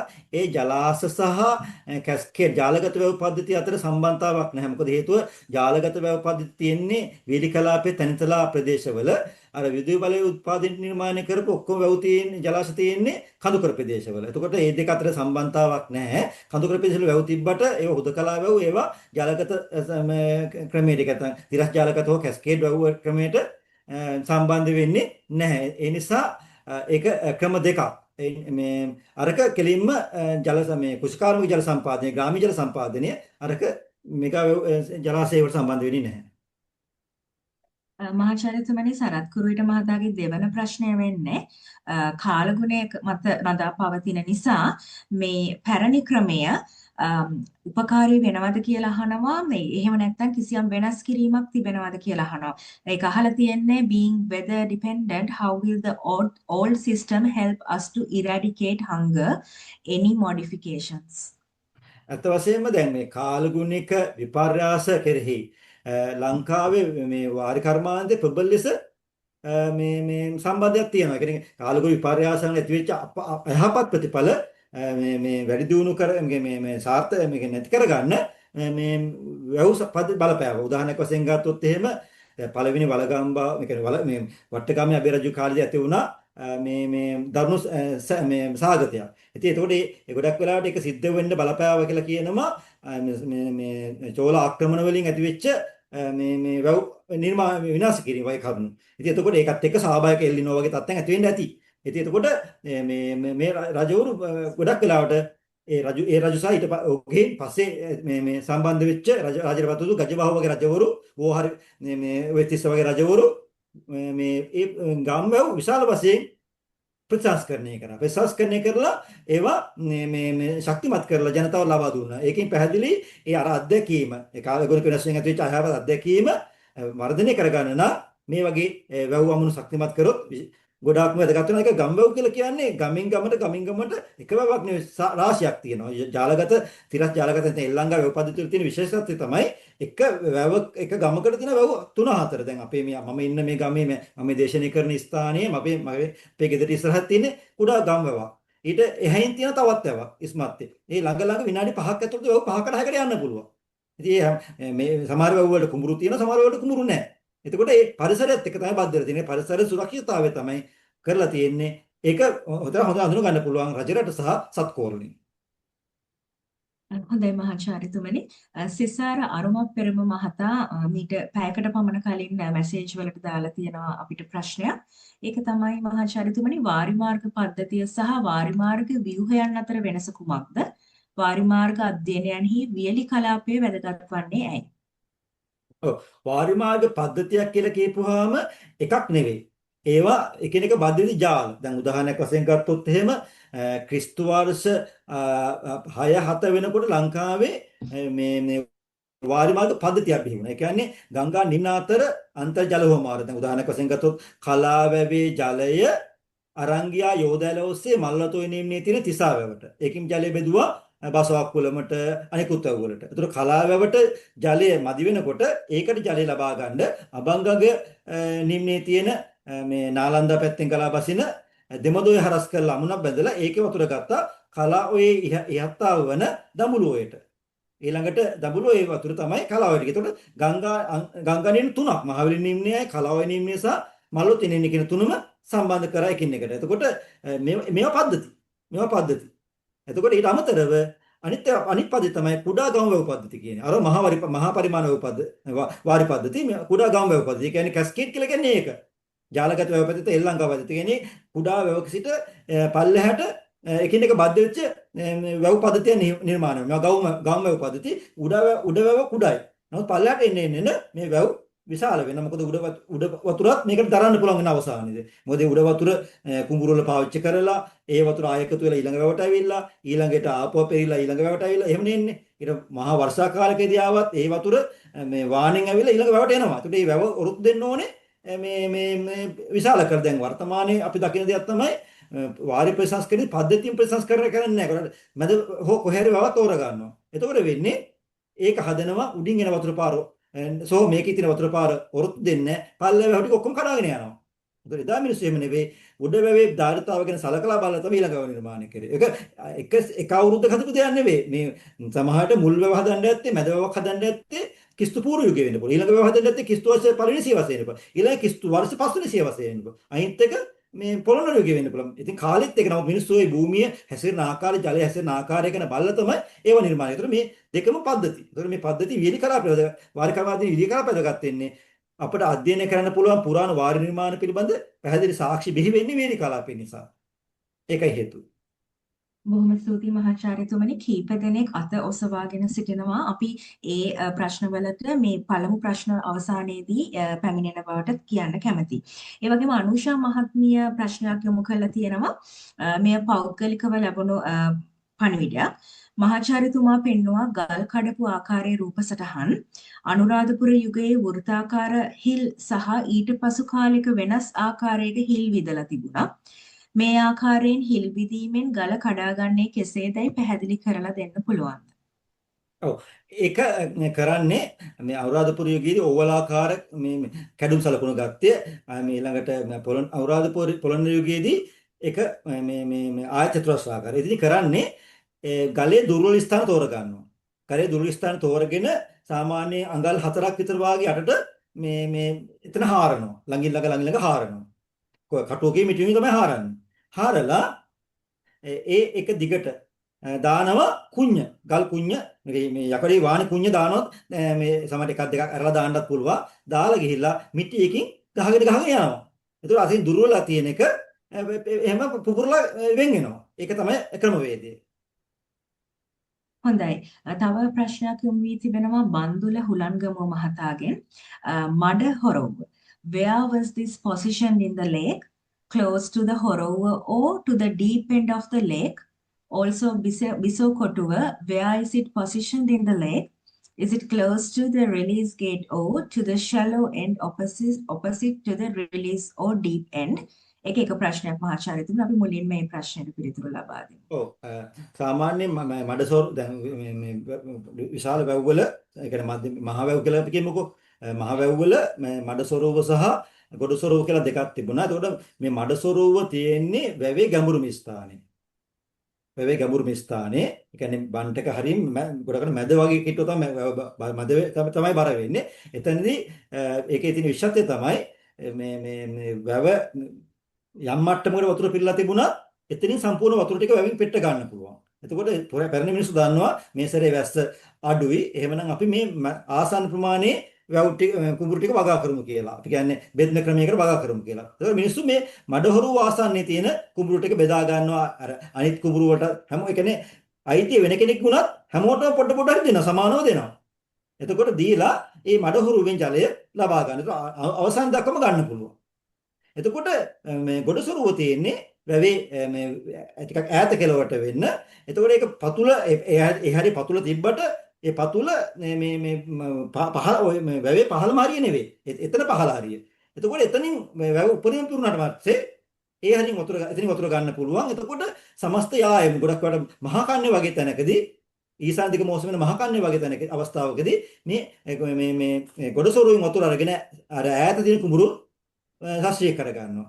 එතකොට අර මේ යලකන්නේ වගේ දෙයකදී මඩ සොරවුව පාවිච්චි කරන්න පුළුවන්. ඉතින් ඒකයි එතකොට ඒකෙදී අර කියන්නේ මඩ ආසන්නයේ තියෙන නිසා නැත්නම් මඩ සුද්ධ කරන්න නෙවෙයි හදලා තියෙන්නේ. මඩ ආසන්නයේ තියෙන නිසා මේක මොකද අතන වේලෙනවනේ මෙතන වේලෙන්නේ නැහැ ගොඩක් වෙලාවට. මඩ නිතරම තියෙනවා.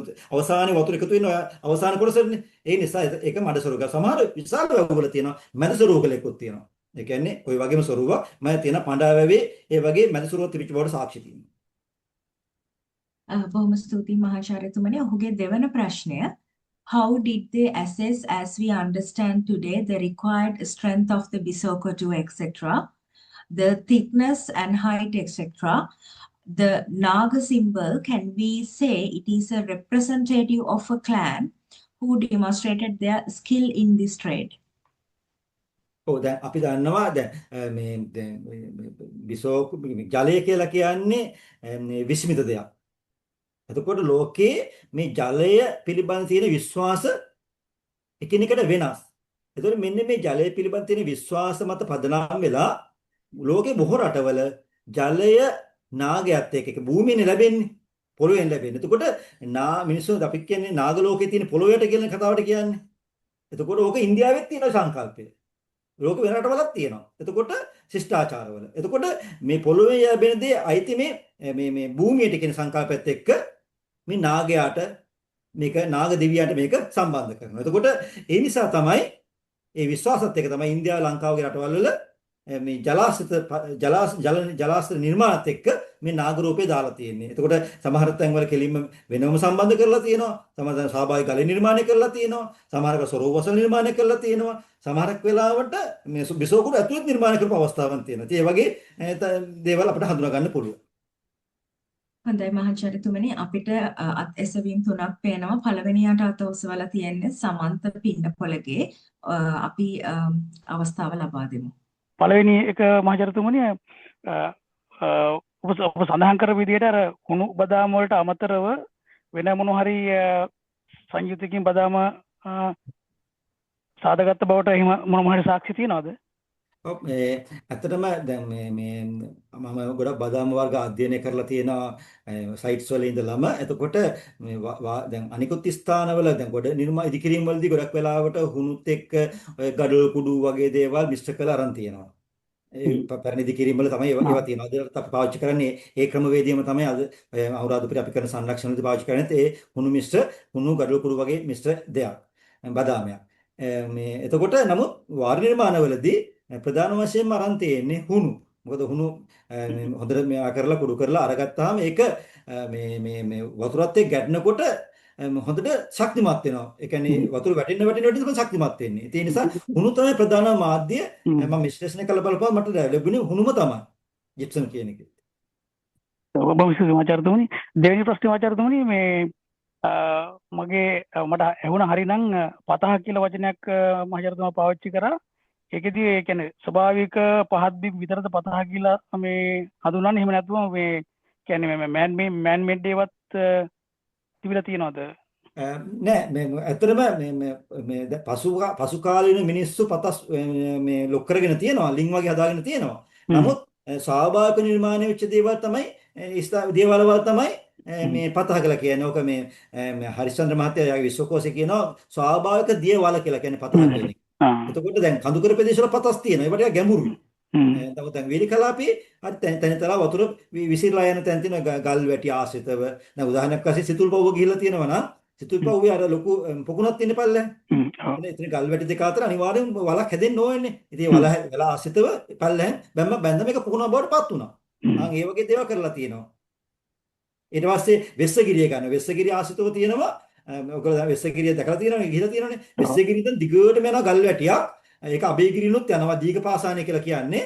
ඒ දීඝපාසානයේ ආශ්‍රිතව තමයි ඔය බසවක් කුලම නැත්නම් අබේවව එහෙම නැත්නම් ඊළඟට මේ ජයවාපි පෙරිමියන් කුලම ඊට පස්සේ බුලන් කුලම මේ වගේ වැව් නිර්මාණය කරලා තිසාවත් ඒ වගේ. ඒ බැම්මත් එක ගල් වැටියත් එක තියෙන්නේ. හොඳට පරීක්ෂා කරලා බලවම පැහැදිලි. ඒ වැව් හැම එකක් ගාවම අවසානයේ කෙළවරේ පතහක් තිබිලා තියෙන. ඒ කියන්නේ බැම්මට ගල් වැටිය නිසා තමයි මේ පතස් නිර්මාණය වුනේ. ඒ මහාචාර්යතුමනි. ඒතක මහාචාර්යතුමනි දැනට දැන් ඔය අර එළමාර්ග ගැන සඳහන් කරනකොට මට අහන්න හිතුනේ මේ දැනට දැන් කියන්නේ එතනින් එළමාර්ගයෙන් පස්සේ තියෙන දේවලුත් භාවිතා කරගෙන දැනට කියන්නේ ප්‍රතිසංස්කරණය කළ හැකි. කියන්නේ ඔය තියෙන දේවල්ම භාවිතා කරලා ඒවම භාවිතා කරගෙන ප්‍රතිසංස්කරණ කරනලා පාවිච්චි කරන්න පුළුවන් මම මට්ටමේ දැන් තියනවද මේ වෙනකොට? ඇත්තම ගොත් ඔක්කොම පුළුවන්. අපේ මිනිස්සු කරන්නේ તો ප්‍රශ්නේ තමයි තියෙන්නේ. හොඳම දේ තමයි යෝධයල. යෝධයල මේ විනාශ කරානේ අපේ මිනිස්සු. අත් වශයෙන්ම යෝධයල කියලා කියන්නේ දිග ඇරපු වැවක්. දිග ඇරපු මහ විශාල වැවක්. දිග ඒ කියන්නේ ඒක එකතු කරොත් එහෙම පරකන උන්ට විශාල. ඉතින් ඒක ඝාතනය කළානේ තියෙන්නේ මේ නූතන මහවිලි ව්‍යාපාරය යටතේ. ඉතින් අද මිනිස්සු කියනවා අද අය කියනවා අපිට වැරදුනා කියලා.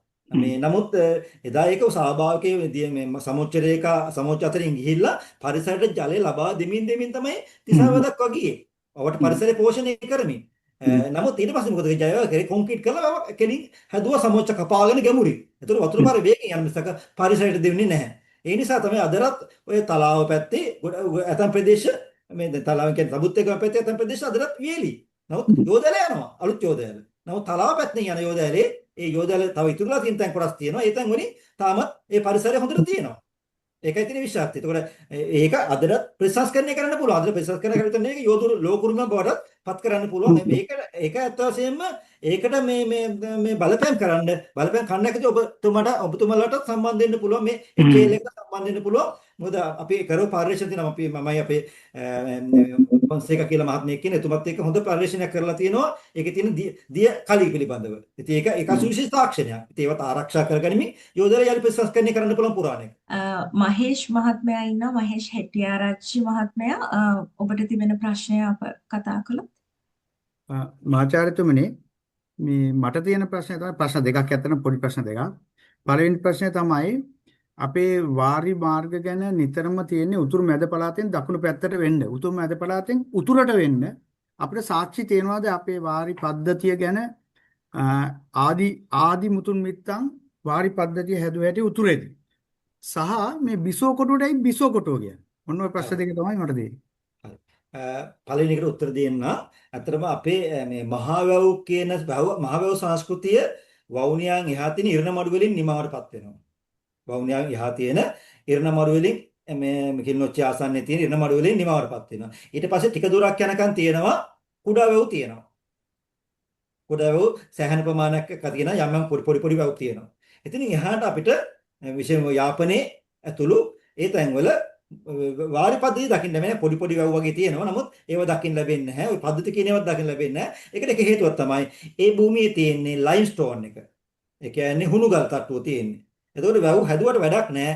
හුණු ගලෙන් ජලය උරා ගන්න පොළවට. එතකොට වෛසාකාර ජලය රැඳේවි.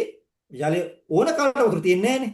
එතකොට ඒක මේ සාර්ථක නැහැ. ඒ නිසා තමයි ඔය මේ යාපනීය ප්‍රදේශයේ ඒක ගැටලුව ඇති වෙලා තියෙන්නේ. නැත්නම් මේ මිනිස්සු එක අවධානය යොමු නොකරවත් වෙන්න බෑ. ඒකට හොඳ උදාහරණයක් තමයි මම කියන්නම්. දැන් එදා දැන් අපි දන්නවා හොඳට පරීක්ෂා කරලා බලන්න මේ මාතලේ ඉඳලා මේ ත්‍රිකුණාමලය දක්වා පටියක් තියෙනවා කිලෝමීටර් 5ක 10ක වාගේ වපසරියක් තියෙනවා. ඒ ලයින් එකේ මහ වැව් නැහැ. පොඩි වැව් ටිකක් තියෙනවා. මහ වැව් නැහැ. එකම වැව තමයි මේ ඉදි කරපු මොරගහ කන්ද. තියෙන්නේ අමුණු. අර බෙල්ට් එකෙන් පිට තමයි ඔය කියන කන්තලේ වැව, මින්නේරිය වැව, පල්ලෙහෙන් තියෙන කවුළුළු වැව ඔක්කොම තියෙන්නේ. හේතුව තමයි ඒ ලයින් එකෙත් යනවා මාතලේ ඉඳන් පටන් ගන්න හුණු ගල් තට්ටු. එතකොට ජලය රැඳෙන්නේ නැහැ. ජලය මේ වර්ෂාකාලයේ තිබෙන ඒකට හොඳම උදාහරණයක් තමයි මේ සීගිරිය ආශ්‍රිතව තිබුණා විශාල වැවක්. සීගිරිය මහ වැව කියලා තියෙන්නේ. වැව බම්මත් හරි විශාලයි. ඔය සීගිරිය රාජධානිය හදන කාලේ සීගිරියට අවශ්‍ය සියලු ජල සම්පාදනය කරේ ඔතන තියෙන හුණ්ඩු වගේ තියෙන පොඩි වැවෙන් නෙවෙයි. ඒක අතිවිශාල වැවක්. නැත්නම් ඔය සීගිරිය වගේ සුසල් නිර්මාණයක් කරන්න බෑ. සීගිරියට අවශ්‍ය ජලය ඔක්කොම ගේන්න අවශ්‍ය ජලය ඔක්කොම සම්පාදනය කරලා එතන දියාගල් පෝෂණය කරන්න පරිසරයට හැම දෙයකටම උඩට වතුර ගෙනිච්ච නෑ. ඒ වුණාට හැම දෙයකටම. එතකොට නමුත් අද ඒ වැව විනාශ වෙලා.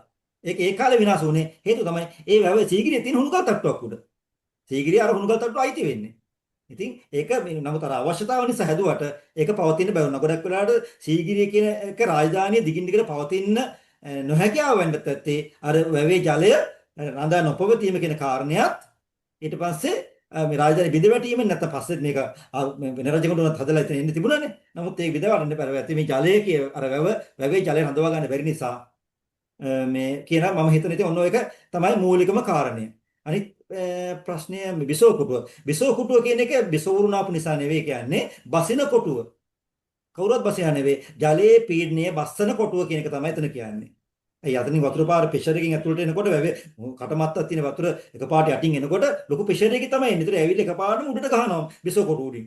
ගහපුවාම ප්‍රෙෂර් එක කන්ට්‍රෝල් වෙලා තමයි හිමීට අපෝ යන්නේ එළියට. බසින කොටුව.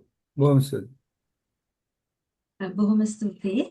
සිසාර අරුමක් පෙරම මහතා ඊළඟ ලෙස අපිට ප්‍රශ්නයක් යොමු කරන්න බලාපොරොත්තු වෙමින් ඉන්න ඔබට අවස්ථාව.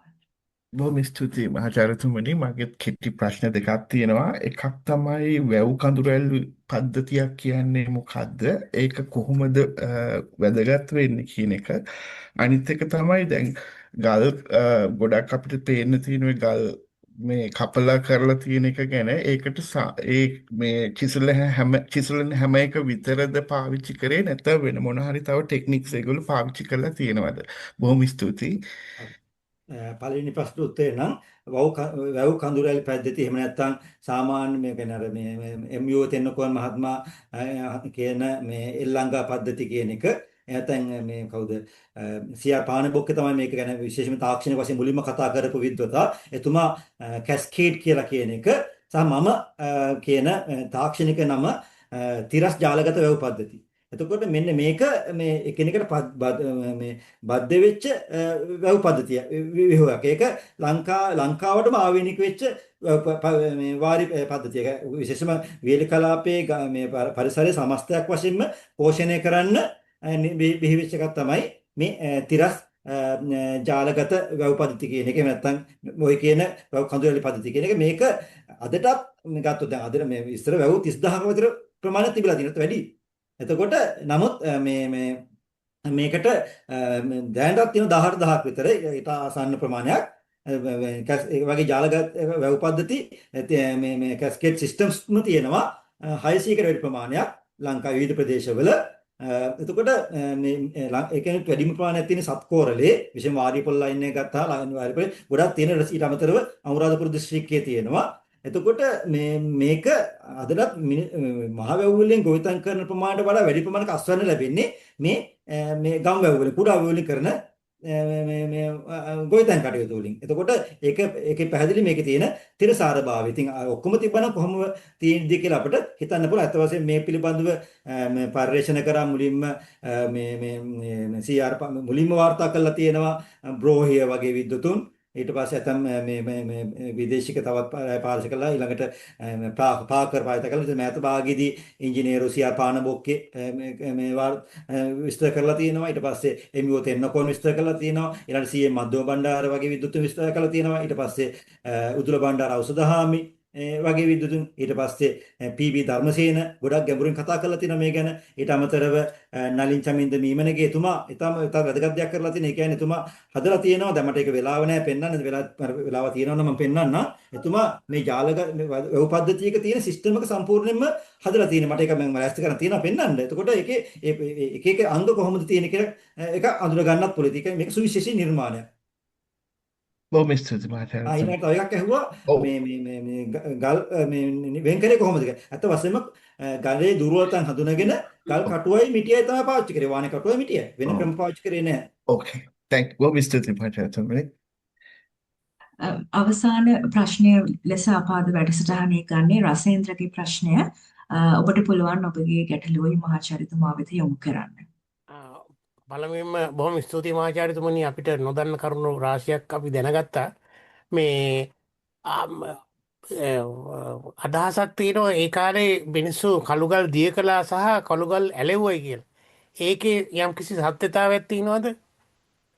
මෙහෙමයි සමහරක් වෙලාවට මේ සමහර කොළ වර්ග වලින් මේ උපදමන්න මේ ක්‍රමවේදයන් තියෙන්නේ නැති ගොඩක් වෙලාවට සමහර මේ ගල් වර්ගෙම සමහර කොළ වර්ග වලින් ලී වර්ගෙම උපදමන්න ගන්න පුළුවන්. ඒ වගේ දේවල්. නමුත් ඒ සම්බන්ධයෙන් අර ලිඛිත තොරතුරක් හෝ වෙනත් මූලාශ්‍රිත තොරතුරක් ලැබෙන්නේ නැහැ. නමුත් පැරැන්නෝ මේ ගල් වල රස කැටයම් මෙහෙම කරලා ඒ උපදමන්නේ යම් ක්‍රියාමාර්ග අරගෙන තියෙනවා. බොහොම ස්තුතියි. බොහොම ස්තුතියි ප්‍රශ්න අසූ සියලු දෙනාටත්. ඔබට යම්කිසි ගැටලු තියෙනවා නම් තවදුරටත් මම සඳහන් කළා ඒවා මැසේජ් හරහා යොමු කරන්න කියලා.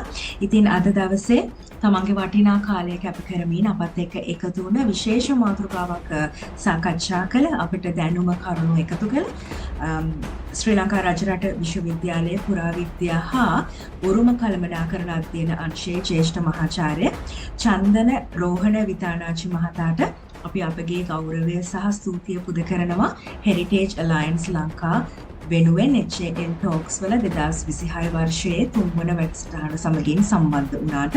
ඉතින් මහාචාර්යතුමා මේ දවස්වල මධ්‍යම සංස්කෘතික අරමුදලේ අනුරාධපුර පුරාවිද්‍යා ව්‍යාපෘති අධ්‍යක්ෂකවරයා ලෙස කටයුතු කරනවා.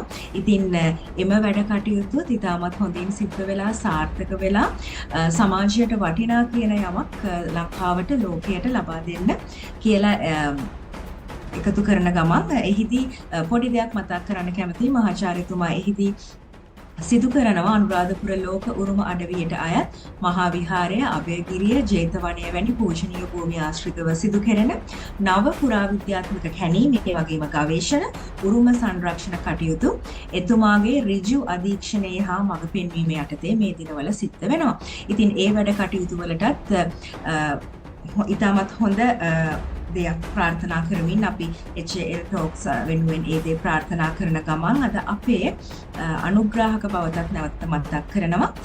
ඕක්ලන්ඩ් නිව්සීලන්ඩ් ඕක්ලන්ඩ් වල අවන් ස්ප්‍රින්ග් ඔබ පදිංචිව ඉන්නවා නම් ඔනේ හංගාස් හෝ එලස් ලයි කියන ප්‍රදේශවල ඔබට පුළුවන් සියලුම මාදිලියේ බේකරි අයිටම ආහාර පාන වර්ග නැව්ව ඉහළ ප්‍රමිතීන්ගෙන් මෝඩ්ගෙන් ලබා ගන්න.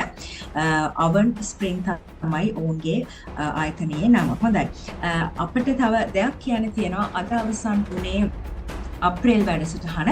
නමුත් මැයි මාස වැඩසටහන පවත්වන්නේ ජුනි මාස මුල් සතියේ පළමු ඉරිදායට හේතුව වෙසක් උත්සවය යෙදෙන හින්දා මැයි මාස අවසාන සතියේ ජූනි මාස 7 වෙනිදා නැවත අපි හමු වෙනවා මැයි මාසට අදාළ වැඩසටහන් තුලින්.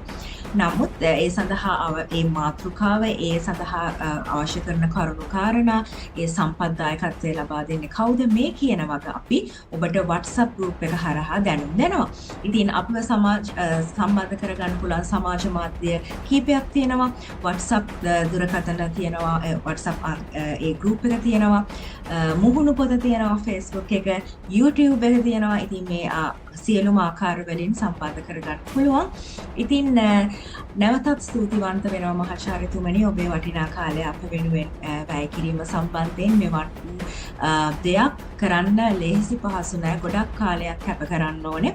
මා දැක්ක විදිහට ස්ලයිඩ්ස් 161ක ඉතාමත් විශාල දැනුම් සම්භාරයක් ඔබතුමා එකතු පහදු කරලා තිබුණා. බොහොම ස්තුතියි. සහ විශේෂම තවත් කාරණාව තමයි අපිට ගොඩක් අද ප්‍රතිචාර ඉතාමත් ප්‍රශ්න විශාල ප්‍රමාණයක් මේ අපිට ආවේ.